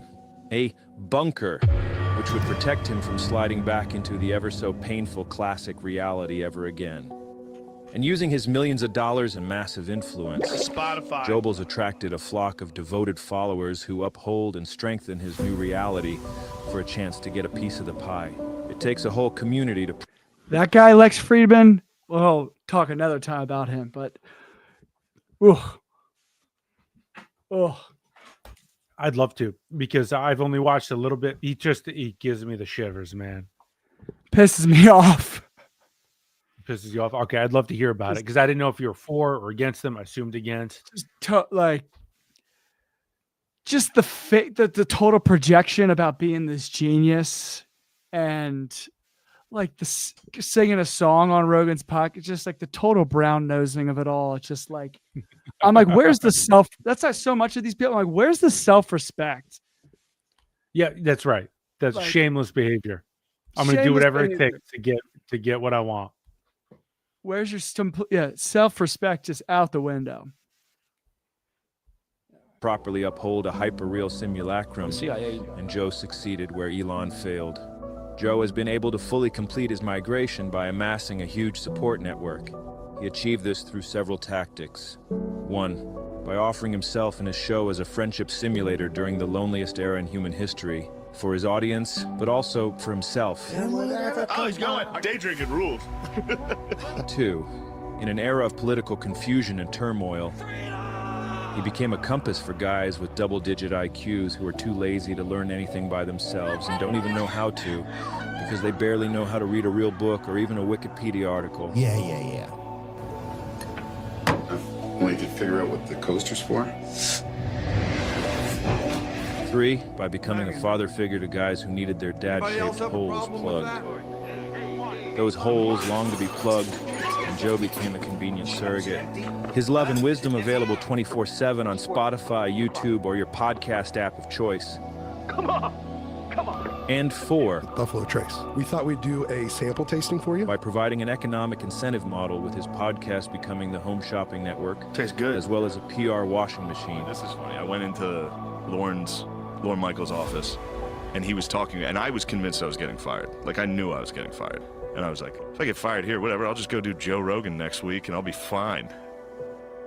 And through comedy, by creating his own comedy cult with its own built-in multi-level comedy scheme. If you indulge Joe in his new hyper-reality, you'll be rewarded with opportunity. And because that feels so good, you'll soon find yourself migrating across the psychic ocean of your mind, joining Joe inside his simulacrum. That's why it's called the Comedy Mothership. It's a transport vessel that will migrate its believers into their new reality. Which reminds me of another cult, one of my favorites actually, Heaven's Gate. It too was run by a weird bald guy who wouldn't stop talking. This guy, Marshall Applewhite, but his friends called him Doe, which rhymes with Joe. Don't know if Joe designed his cult in homage to Doe's cult, but the similarities are striking. And I even heard a rumor that Joe's dog was named after Marshall Applewhite. Marshall's trying to say hi to you. Hi. Hey, buddy. Doe and Heaven's Gate's beliefs were a cool blend of alien spirituality and Christian apocalyptic prophecy. I can't wait to get out of here. Doe believed Jesus was an alien who came to Earth to guide us, and that Doe himself was a messenger from the higher plane of existence, sent here to warn humanity about the upcoming destruction. Sound familiar? The name Jesus, of course, was the name given to the body, that mind that was indeed from the kingdom of heaven, and that mind came for the express purpose of teaching humans how they could be saved, how they would not be plowed under at the end of the age. Well, we're at the end of the age. Like the universe has put me in this place where I'm like a scout, right? Like if you sent me down the trail, and I'm like, hey, there's a cliff. Now, they didn't have podcasts back then, but Doe's lengthy, rambling seminar videos would fit in perfectly to our current podcasting landscape. When things are going bad, Many times the worst things in the human kingdom that can happen to us end up being the best things that can happen to us. there's going to be some good that's going to come from it. Because we learn in-depth lessons because of those difficult times. Unexpected problems, good. You learn. They could actually say, thank you for the lesson. Through his podcast, I mean his videos, Doe lectured that the end of this age is upon us, that the Earth was about to be transformed, recycled, but they could escape this doom by boarding a spaceship flying behind the comet Hale-Bopp as it passed by Earth. We are one or two events away from living in the Stone Age again. And I think it could happen in our lifetime, and it could happen to you and I. People who would consider themselves intelligent beings that say, well, that's absurd. What's all this doomsday stuff? What's all this prophetic stuff? We're in this very strange sort of existential crisis as a civilization that's not being recognized. And in the meantime, we're distracting ourselves. You know, intelligent human beings should realize that everything has their cycle. They have their beginning, they have their end, they have cycles. Hold on, didn't we? Isn't that the exact same? There are certain ages, almost unavoidable, of civilizations. Correct. That they go through these cycles. They have cycles. Cycles. That they go through these cycles. They're the exact same guy. Every civilization, when they're at the brink of collapse, becomes obsessed with gender. The whole thing is falling apart. The foundation of our civilization is falling apart. Doe offered his followers a way to save themselves from what he called the recycling of planet Earth, which was about to begin. He and the cultists needed to die so that the spaceship flying behind the comet could pick up their souls as they left their bodies, carrying them away to the next level of existence, to a new reality. The cultists all submitted to Doe's authority, believing that he was the gatekeeper through which they could ascend to that next level. The ultimate test came when that comet finally arrived, and they all did a full SUI in order to join Doe and board that spaceship. And if you know anything at all about the Austin comedy cult, this all sounds eerily familiar, doesn't it? That's because Doe and Joe are the exact same strain of guy. Think about it. Just like Doe, Joe also offers his followers a way to transcend their lives and enter a new reality by boarding the comedy mothership. The comedy cult's followers also must commit a sui to transcend into that new reality. Not a literal full sui, but the kind of sui that existentialist Albert Camus called a philosophical sui. When we're faced with the absurdity of life, the fact that the universe is pure chaos despite our deep desire for order and meaning, we have two options. You can embrace the absurdity, surf the waves of chaos without copes, or we destroy ourselves, either literally or much more commonly through a philosophical sui. You don't sui your body, but you do sui a part of your inner self. You kill the part of your mind that's inquiring, the part that's honest, the part that embraces life's absurdity without copes. And you fill the hole left behind with things that offer false certainty in place of honest doubt. Religious faith, political partisanship, materialism, hollow spirituality, scientism, hustle cut culture, They showed digital Aubrey. escapism, reactionary nostalgia, being a fat, drunk idiot all the Do you time. want to say something? Nah, just Aubrey Marcus just ugh. Remember when he came on the scene? You know, he was a force for those of us that were following that sort of thing. Yeah. That's another one's like disappointing. Like if he had, I don't know, maybe I was just duped from the beginning and like not really seeing it for like it didn't feel like it feels now in the beginning. Yeah. You know, I don't know. Like this is what I was talking about earlier when like I try to stay humble enough to recognize that I fall for this shit all the time for at least a little Yeah. while. Yeah. You know, I buy into it. I'm excited about it. There's something about it that's cool and different. I feel they're coming from a place where, like, yeah, that's right. This is what I'm about. And then eventually that facade falls apart, right? Or like there's some crack in the armor.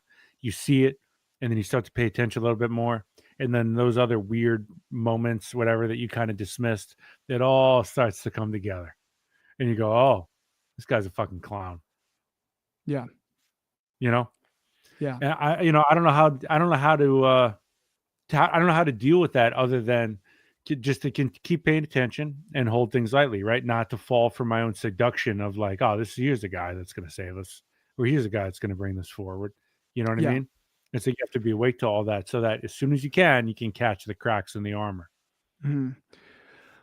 For me, it's the lesson I'm learning is it's very much related to American individualism and the consciousness of like hero worship, right? And the Messiah worship, whether it's like there's going to be the person, right? There's the hero comes along, there's Superman, Jesus, whatever. And I think it develops I don't know, it's probably more unconscious, this feeling of like there will be someone else, and then when someone comes along and it's like on a hot wave, people follow it. But then that person, no one can be the one. It has to be not everyone, but it has to be a community effort, you know? It reminds me a little bit of my understanding of how love works.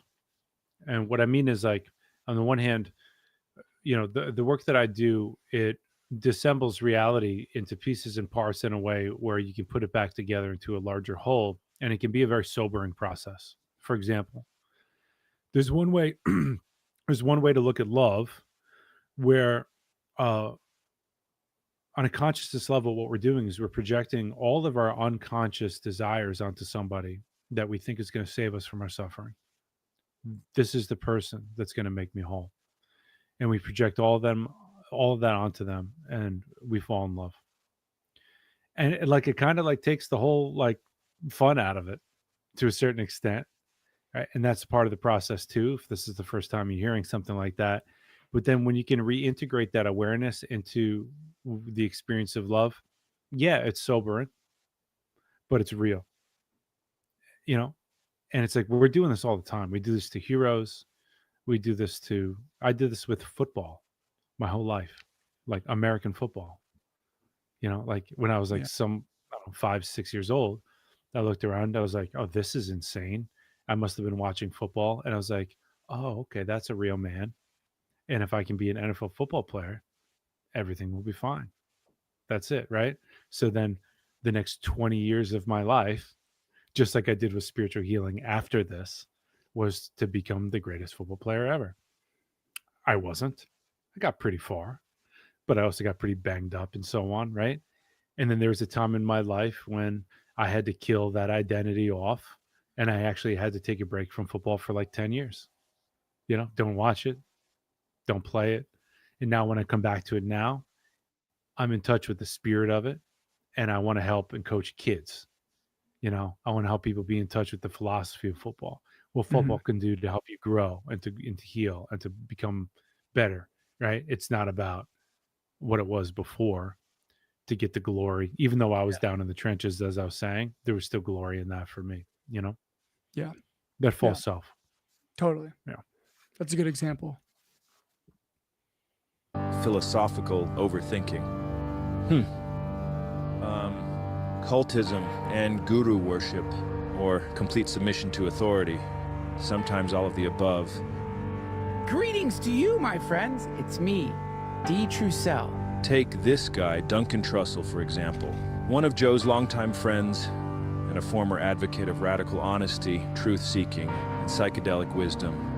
Not long ago, he was the lone voice of reason in Joe's inner circle, and the only guy to openly predict how Joe would be corrupted by powerful forces looking to exploit him for access to his far-reaching media platform. People have decided you're one of the magnifying glasses focusing this beam of attention into the world. You have to watch out because people are going to try to exploit you. That's the main thing, is people recognizing what you are, who have political agendas, will infiltrate your and then start blowing out their radioactivity into the world. And you have to wrestle with your identity.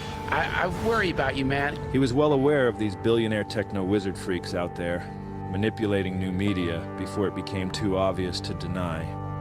He warned Joe about them being a danger over and over again. We established they're these billionaires, and they live in these compounds. Right. And certainly people like Michael Hastings and other people, they get killed all the time. They're super powerful people who will use technology to kill people to have their own way. So that means that there is some group or series of groups of people that are doing highly nefarious actions from places of power.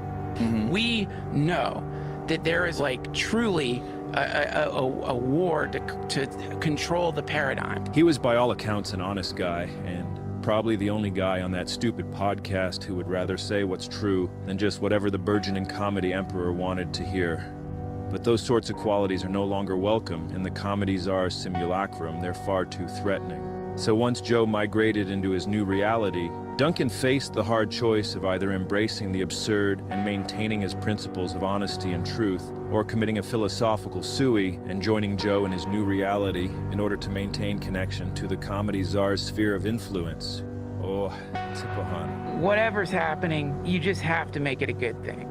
Anything that's happening to you can be converted into something either that's going to make you scared, self-destructive, rationalize your anger, rationalize your shitty decisions, or it can be used as a thing that completely converts you. Like at any given moment, you can shed your operating system. You could drop all of the hangups, all the weird at any moment connected to the great truth, the divine. That was him 5 years ago. He's since followed through on this new guy conversion, so let's see how connected he is to that great truth. Ooh, that divine. Let me ask you this, though. What do you think about people who say that someone like Peter Thiel is the Antichrist? Here's what's fascinating to me about accusing Peter Thiel of being the Antichrist. Now, Peter Thiel, in case you didn't know this in advance, is one of the primary billionaire techno-wizards we mentioned earlier. With his immense wealth, Thiel wields massive influence in politics, media, and online information from behind the scenes. He says cool stuff like, freedom and democracy are actually not compatible. Pete's company, Palantir, is deeply embedded with the CIA, ICE, FBI, NSA, police, and the military-industrial complex, and promises to be the most powerful mass surveillance platform to ever exist. He subscribes to a philosophy that believes that civilization as we know it ought to be destroyed, and from its ashes, a new technocracy should arise, a new state run by a CEO king who wields absolute authority. Pete is part of this new military tech industrial complex, operating with little oversight while creating autonomous weapons and surveillance systems. Whose algorithms remain. before we go too deep into Peter Thiel, I want to talk about Duncan Trussell for a sec. That's okay.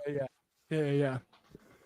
I want to be a little careful here because I have some personal relationships that connect me to him. And I used to be with him in Hawaii for a few years when we go to the Ram Dass retreats Mhm. because, Jason Schulman and non-dual Kabbalistic healing is my main path. And then really my other main path is what Ram Dass has created with the Be Here Now, Love Serve Remember Foundation and so on, and his guru, Neem Karoli Baba, who is the real deal. And so I'd see Duncan a lot, and my fiance is friends with, I don't know if he's still with her, whoever he was with at the time, who we'd be with in Hawaii. So I want to be careful about what I say because he was the first guy that brought Ram Dass's teachings into the mainstream comedy field. I mean, he did that. He was the trailblazer there. And I will forever be grateful for what he did. And as much as certain parts of myself don't want to give him credit and say, like, hey, Tim, you did this, you did that. Like, the fact is, like, this is the guy who did it. You know what I'm saying? Yeah. It was him first. And then Pete Holmes, who was also there. We'd all sit in the hot tub together. They probably don't remember me, but I remember them because I was listening to them. And I would hang with them. And I'd be like, all right, these are the guys. And I would think, why don't they have better bodies? And then I'd move on from that as well. Just meeting my stuff. I was like, these guys aren't like jacked at all. What's these up guys jacked? They're comedy guys, But I'd be there with them, and I'd be so grateful for their contribution, for the trailblazing that they did, and for bringing this kind of consciousness into the mainstream. It was amazing work, right? And I'm resisting. There's a YouTube channel, one of the ones that I want to bring you to. It's called Too Lazy to Try. Have you come across this guy yet? I've seen them. Yeah. Right. He's got a Patreon. You pay $5 and you could get the Duncan Trussell download. Mhm. Yeah. He seems, the theme seems to be that Duncan is losing his shit based on all of this. And I saw that he really got screwed up from this video. That's what it seems. And Elfin Graveyard put out a post to say, like, because people were harassing Duncan, and he was like, "Don't do that shit. Like, this is a satire video." Mm-hmm. So I saw that too. Yeah, I don't know. I think it's a case of, he's just caught in the wave of Rogan, and he's like his homeboy, and he's like having doesn't want to. He's just backing his homeboy. It kind of just feels like that. Well, it's also, what or I he's think afraid about of the uncomfortability of bringing it up. Could be, right? Again, like we're operating with a small set of information, so we have to hold all this lightly, right?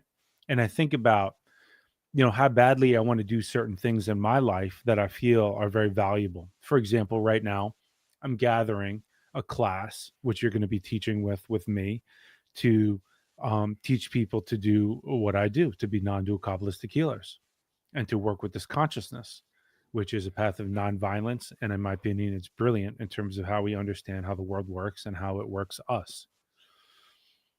And as I pay attention to the people that I bring into this class, I can see my blind spots. When I slow down enough and I'm humble enough, I can see I'd be willing to take anybody to a certain extent because it's a lot of money.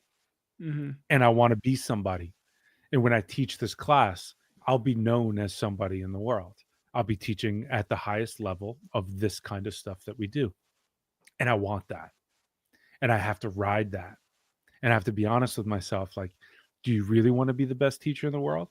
Well, to the extent that you're willing to do that and you're not unconscious to the ways that you're willing to do that, you're going to use the world and you're going to use your students and you're going to use the people that you bring into this class to get that done. And then you're going to be with them for 4 years.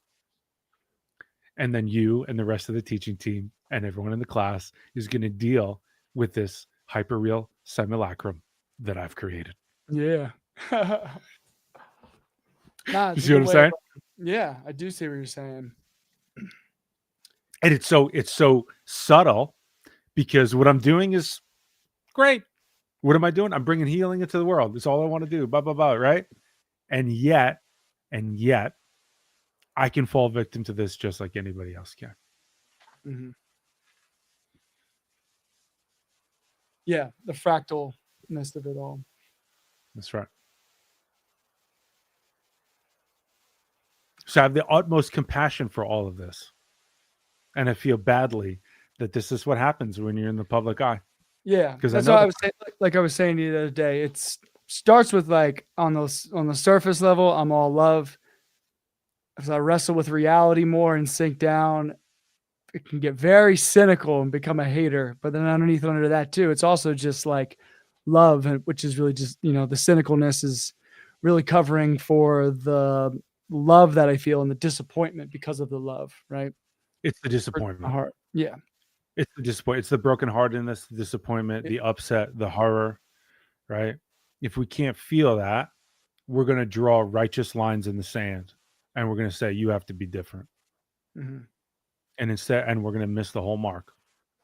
If we really want to transform and evolve together, somehow we have to let our hearts break when guys like this, who we look up to, fall asleep the way the rest of us can, and they fall victim to the rest of us can, which is why, as this is all going on, it's very interesting to me. Because in a sense, I don't have skin in the game, but I feel like I do. Because I know these guys. I don't hang out with them day to day, but I know them. I'm one step away. Mm-hmm. And it's like I'm rooting for them. Maybe one of the few that's actually rooting for them to meet this well and let them be healthily humiliated by it, and to see what emerges from this death, this falling apart of their hyperreal simulacrum, and see what happens, Yeah. I also hope the same. I don't know how that would look like or how they would even like transform through it. I think like specifically within like American culture, especially because like a Christian nation like this, there's so obsession with like forgiveness, immediate like apology, like, oh, if they apologize, they should be given forgiveness, and then like, oh, you've repented and then you've been saved by Jesus or whatever it may be, and missing out the part where like you then have to follow that up with significant action, right? We can acknowledge like, hey, you acknowledging what you've done wrong is one thing, and then changing what you do moving forward, like that's something I think we as a culture just like do not follow through with.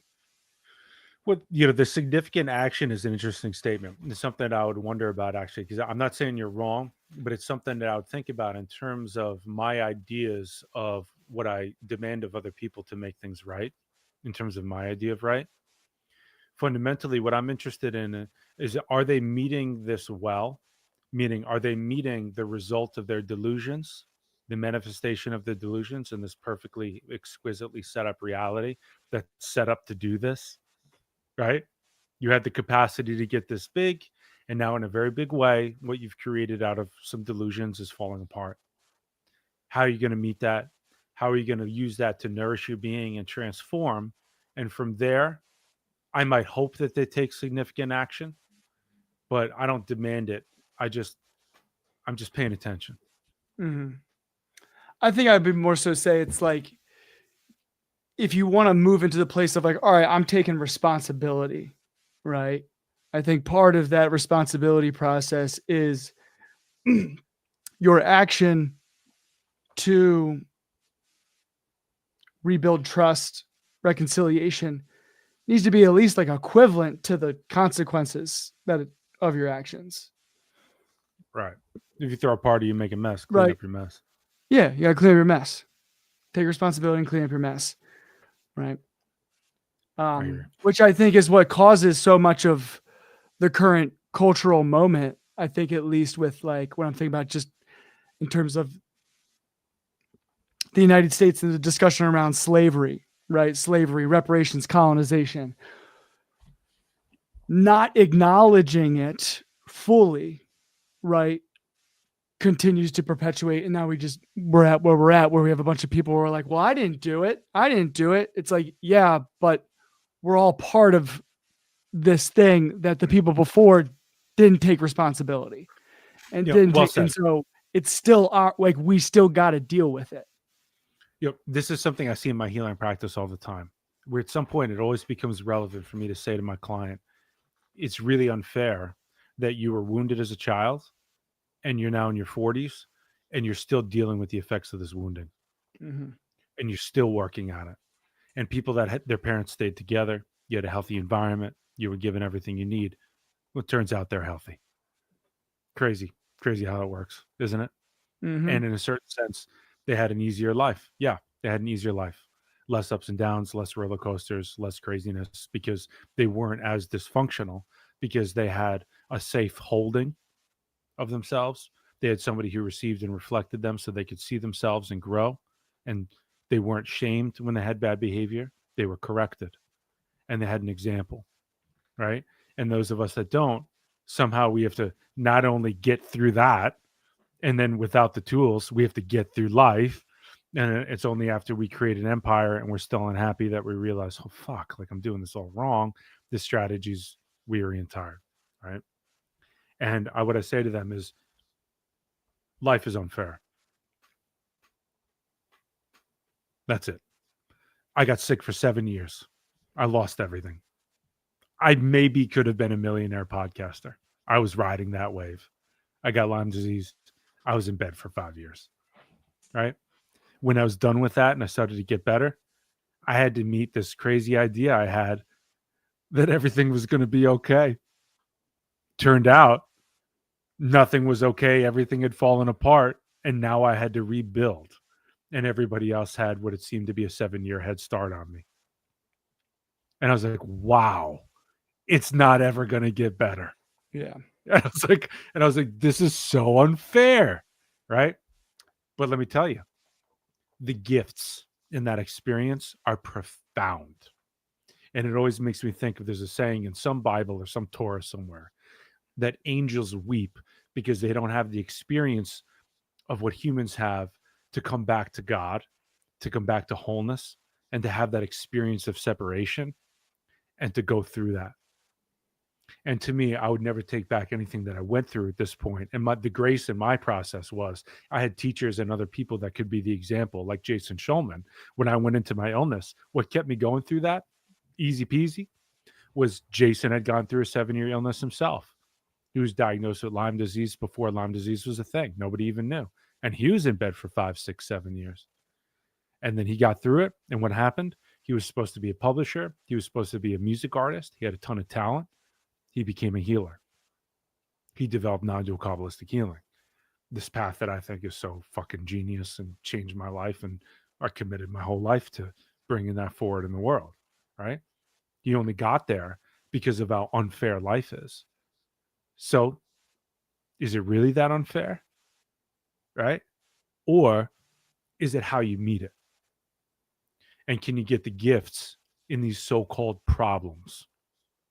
This problem that I'm sick for 7 years and everything's falling apart and life is going on without me and all my friends are enjoying themselves, all that. You know what it taught me? It taught me I need validation from no one. It gave me a relationship to reality where even if there isn't someone here to be with me, I know there's an intelligence that knows where I'm at and sees me. And I know that I'm doing this now for me. And it's not in a place of fuck you anymore. It's in a place of like, I'm doing this for me because I'm a part of this thing. And I've been given this tremendous opportunity through suffering to heal into a healthy enough place where I know that that's true. I'm doing this for me because I love me and I love what this is. And I love this opportunity that life has given me.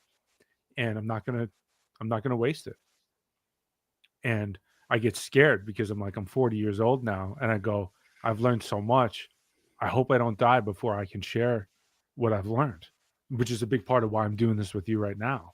Because I'm like, I got to get it out. I know something. I don't have the whole piece. I don't have the answer to everything, but I got a good piece of it now because of the clumsiness of my life and how I kept showing up. And I just so happened to find good teachers right as things got bad. And I got to integrate those teachings into that badness and I got to heal through it. And now I have the capacity again to speak and to move around and to remember, return to wholeness, And to me, that's the most profound thing ever. So whenever people come to me and they're like, why why after, and, I have a psychiatrist client who's like, I'm 40 something years old. I don't have the family I want and so on. And I'm just beating the shit out of myself every day because of this. And I'm like, instead of judging yourself for this, you should get curious. What is so hard about this situation? What is so difficult about this situation that has made it take this long to get through it? It has nothing to do with your self-worth. You're great. You're super smart. You're a psychiatrist. You're super smart. But because of your early wounding and the dysfunction that created, which had nothing to do with you, you're having difficulties now. And instead of judging yourself and coming to conclusions, this is going on in my life, so obviously I'm a piece of shit. This is going on in my life, so obviously I'm just, nobody loves me. Instead of doing that, get curious. Why is this so hard? Right? And it starts to come, you start to come closer to the stuff rather than looking at it like it's an actual problem. And that's the consciousness of like, this isn't a problem, right? It's a problem, but it's not a problem only. The problem is actually here to solve you and to help you self-actualize. And the people that have pillows all around them their whole life, do they ever achieve this? They're closer to angels. They got one mission and they do their mission. Okay, cool. Yeah, I actually think that's why, like, sometimes you can see like the new age, I'm kind of generalizing here, but when I say like the new age movement, and like the popularity of like new age spirituality within American culture, at least, like from wealthy people, that like because their life like kind of lacked a certain level of difficulty, and because like America also like romanticizes the struggle, right, in terms of identity, right, the American story of pull yourself up by your bootstraps. I think we see that express itself in a way in people who grew up with those pillows around them. There's a certain emptiness in there, so they go searching, like, go and do an ayahuasca, and like it's like none of them really have any real trauma, but like kind of like a lot of these things kind of just like look at how much of a spiritual explorer I am. Like I did this, I do this, I do this, and this. And you can feel the disconnection in it. You can feel like it's not rooted in a place of like actual truth seeking. Yeah. Again, I'm generalizing here, but it's more of like it's a problem that you see in just like new age culture. Yes. And, something like that gets me curious. I go, oh, here's another environment through which someone was born into that they didn't ask for. And everything is so perfectly set up. They still have a suffering that they're trying to solve. What's the suffering? Is it fraudulence? Mm-hmm. Right? Like, like honestly, just questions, just more and more good questions that help me bring me into relationship with what's going on. Like, because, my understanding of reality is that everything that we do and everything that's happening, it's already healing. All of reality, the spirit of reality is healing. And everything that we do, no matter how fucked up it is an attempt to heal. And my job is to see the intelligence in our behavior and not shame somebody, but help them see the intelligence in what that is, right? Somebody who smokes a cigarette, and someone's like, oh my God, everything's so overwhelming. I can't breathe. I can't breathe. Now I can breathe. I've filled my lungs with smoke and toxins and poison, and now I can breathe, right? And I'm sitting here drinking alcohol, chewing on nicotine. I'm no saint, right? I get it. I know what my wounds are. And while I use this strategy to breathe, right? I'm smoking the cigarette to breathe. I'm also going, is there a better way? Can I do this a better way? What is it that I'm trying to anesthetize here? How am I trying to take care of myself here? How am I trying to heal and feel whole? And I get in touch with that. So I'm still going to do these strategies, right? It's like telling an alcoholic they're an alcoholic right before they take a drink. It ruins them, right? They're still going to drink, but it's going to irritate them. And that's the medicine going down because they know it's true. And some other part of them says, hey, stop abandoning me. There's another way. There's a better way, man. There's a better way. And that's what all this is about, in my opinion, It's about seeing the intelligence in our behavior, no matter how fucked up it is, whether it's, ignoring somebody or a school shooting. It doesn't matter. It's an attempt to heal. It's an attempt to heal. And it gets me, instead of going to a place of judgment, some false sense of clarity where I can land and say, I know what's going on. This is how we fix this and blah, blah, blah. Instead, I get curious and I go, why are they really doing this? Mm-hmm. What are they trying to solve within themselves through this fucked up expression, this distortion, this manifestation of separation, which is, in my opinion, evil. Like when I think of evil, I think of a separative consciousness that's acting out. Evil is separation. Heaven is gratitude for all things because you see the intelligence in all things. Hell is when you don't know why something is here and you're demanding to know and you don't know. So you're suffering because you're so separate and you have to get somewhere else other than where you are. So you're in hungry ghost consciousness, eating all this shit up through greed and otherwise. And it's not nourishing you, but you're so out of touch with who you really are. So you're in hell. It's holographic. Make sense? It does make sense. No, I often say my phrase when I talk about use an example of school shootings, holding the consciousness of analysis is not excuse, right? And to properly analyze, you have to empathize, even with the worst people, with even someone who would kill children. That's right. To be able to hold enough of reality where we can empathize, not in a way to excuse or have sympathy for them, right? But as a way of actually, how do we solve this problem? What's actually going on here so I can actually have a solution? Coming in relationship to the disease before we rush to a cure.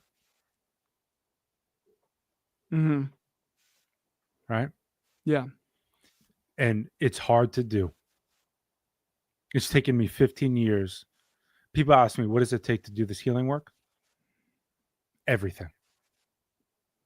The totality of your being, moment by moment, and making that choice moment by moment to marry life as it is in this way that we're talking about, in this particular way.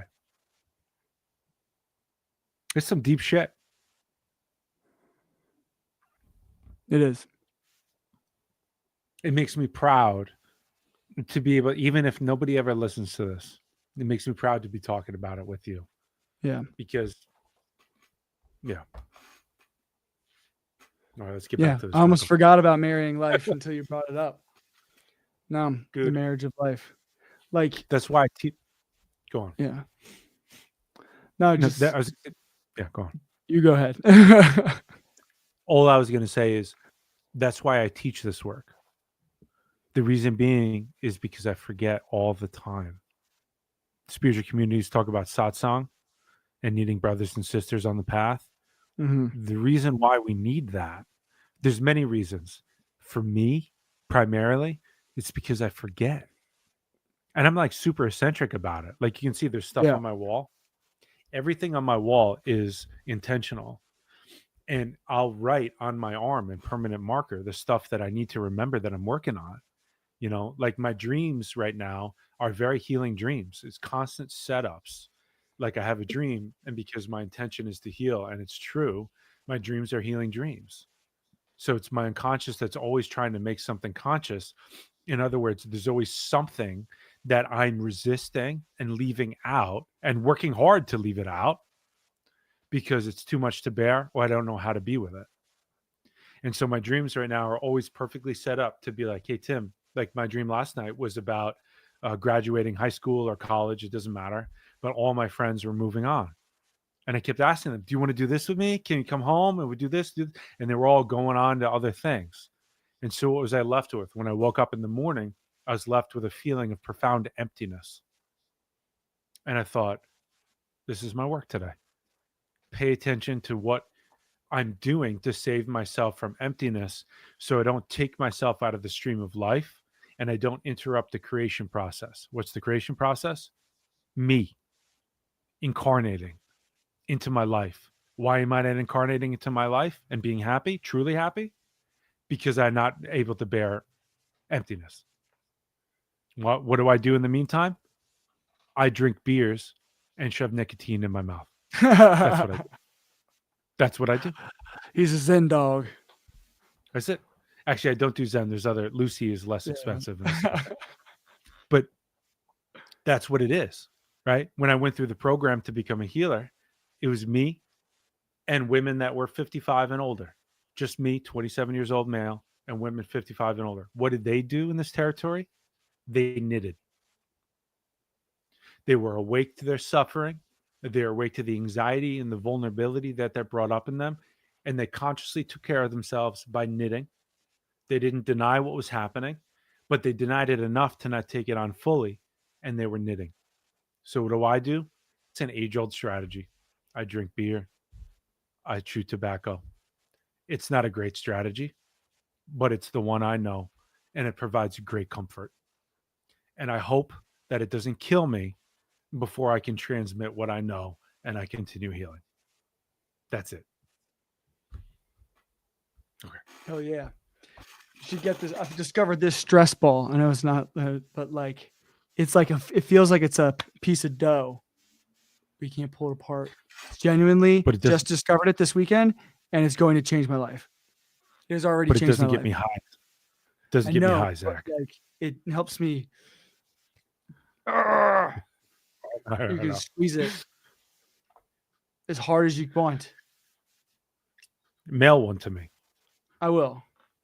I absolutely I'll try. will. I will. I'll try. I'm gonna give one to every client I have when I teach yoga classes. I'm gonna give them to people and have them squeeze while they're stretching. I'm imagining profound boredom as I do this. Like, fuck, I wish I was high on nicotine right now. Like, God, I wish my central nervous system would just relax right now. I think for me, it helps me like be able to, at least so far, I don't have to like, I don't unconsciously get on my phone if I'm just like watching TV or something like that, or because it occupies my hands. But yeah, there's a time, and then we'll get back to the video. There's a time when I was working through rage, right? And this was in my late 20s. So the only way that I could deal with my rage was through sports and lifting and exercise. And I was talking to my healer at the time, who's also a doctorate in psychology and so on. So he's not just a spiritual healer, as you might be thinking. This is a guy who's also a shaman. Profound. He was actually the guy who taught me how to love a man, actually. He was the first man in my life that taught me how to have love with a man. So one of my favorite people in the world. And he did that by letting me fuck up over and over again. Anyway, there's a time when I said, I'm so angry about this and I'm getting so sick. This is with the gift and the illness, because my body didn't allow me to go on the football field and just crush people. So I had to find a better strategy through this new limitation to deal with my anger and my rage. And he laughed at me in a loving way. He was like, what about, instead of knocking someone unconscious, you could dip your rage into an ocean of compassion? And that's the same feeling I had when you just offered this stress ball. I was like, you're a fucking idiot. Fuck you. I was thinking in terms of the knitting. No. It's a great idea. Don't get me, like, I'm not knocking it. Yeah, I'm naming. Fuck you. I'm naming Give me a beer. That's right. I'm naming my own attachment to getting high on alcohol and nicotine, and how it takes me away from my suffering, right? And I'm just trying to show everybody that I am not somebody to put on a pedestal, but I am somebody that's been in the trenches for a long time. That's all I want to transmit. And I genuinely hope I don't die before I can share what I know. That's it. That's why I'm here.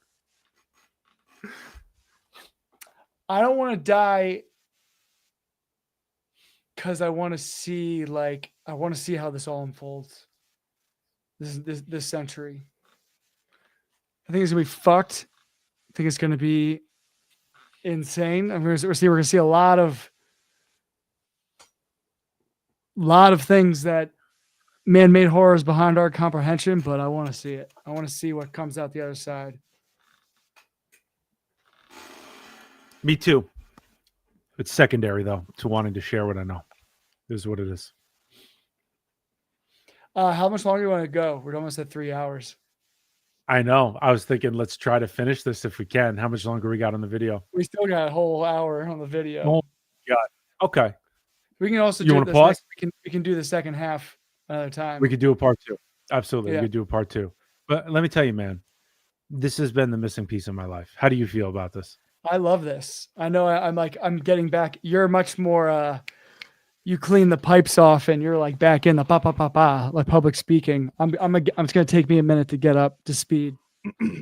It's cool, man. Because people will connect to you too in that way. Like seriously, they'll see me and be like, fuck this smooth riding motherfucker. And they'll be like, this guy I connect to. You know, there's always like, as long as you're yourself, it's all good, you know? Yeah. I'm only like this because I teach all day long. This is all I do. Like doing this right here is no different than my classes. You know, it's the undefended self, right? Like true self, false self territory. Like there's some classes that I teach where in the beginning of the class, I just tell people how fucked up I am. And then once I get that out of the way, I'm like, anybody that wants to leave can leave. Anybody that wants to stay can stay. And now I can just be myself. Right? That's how I deal with that territory now. You know? Oh yeah. But dude, I don't know. I appreciate you so much, man. And I'm just so glad that we're doing this. And we can pause here if we want. It's all good with me. And we can you want to continue this? Yeah. All right. Yeah. All right. We'll do it again next week. All right. So let me say one thing. I wrote this down earlier. I have no idea if it's good. I haven't read it again, so I'm just going to read it out loud. You want me to stop, or are you going to say this recorded? No. Yeah, let's say it recorded, because it has something to do with like maybe what we might name this, or maybe you'll be like, nah, But let me just say, right? It's the spirit of where I'm coming from at this point in my life, and the spirit is hang in there. I said, as long as we believe in each other enough, and we learn to listen and understand each other and learn how to understand ourselves, we're all going to get there. Wherever there is, we're going to get there. Like if I show up and I say, I believe in God, and you say, I don't. I truly believe if you and I sat down long enough, we would say, oh, we believe the same exact thing. I truly believe that. And so what I'm about right now is hang in there. That's it. I like it. I like hanging there a lot.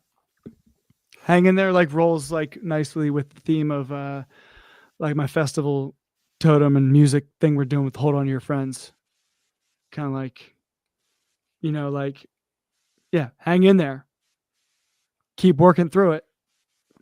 That's right. We're going to get there together. Yeah. We're all walking each other home. I know you like that one, right? I The like round them a dust lot. thing. We're all right. And it's it. So maybe we'll play with that. Okay. All Man. right. Thank you so There we much. go. All right. Hang in there, episode 1. See ya. Now I gotta jump off here and end stream.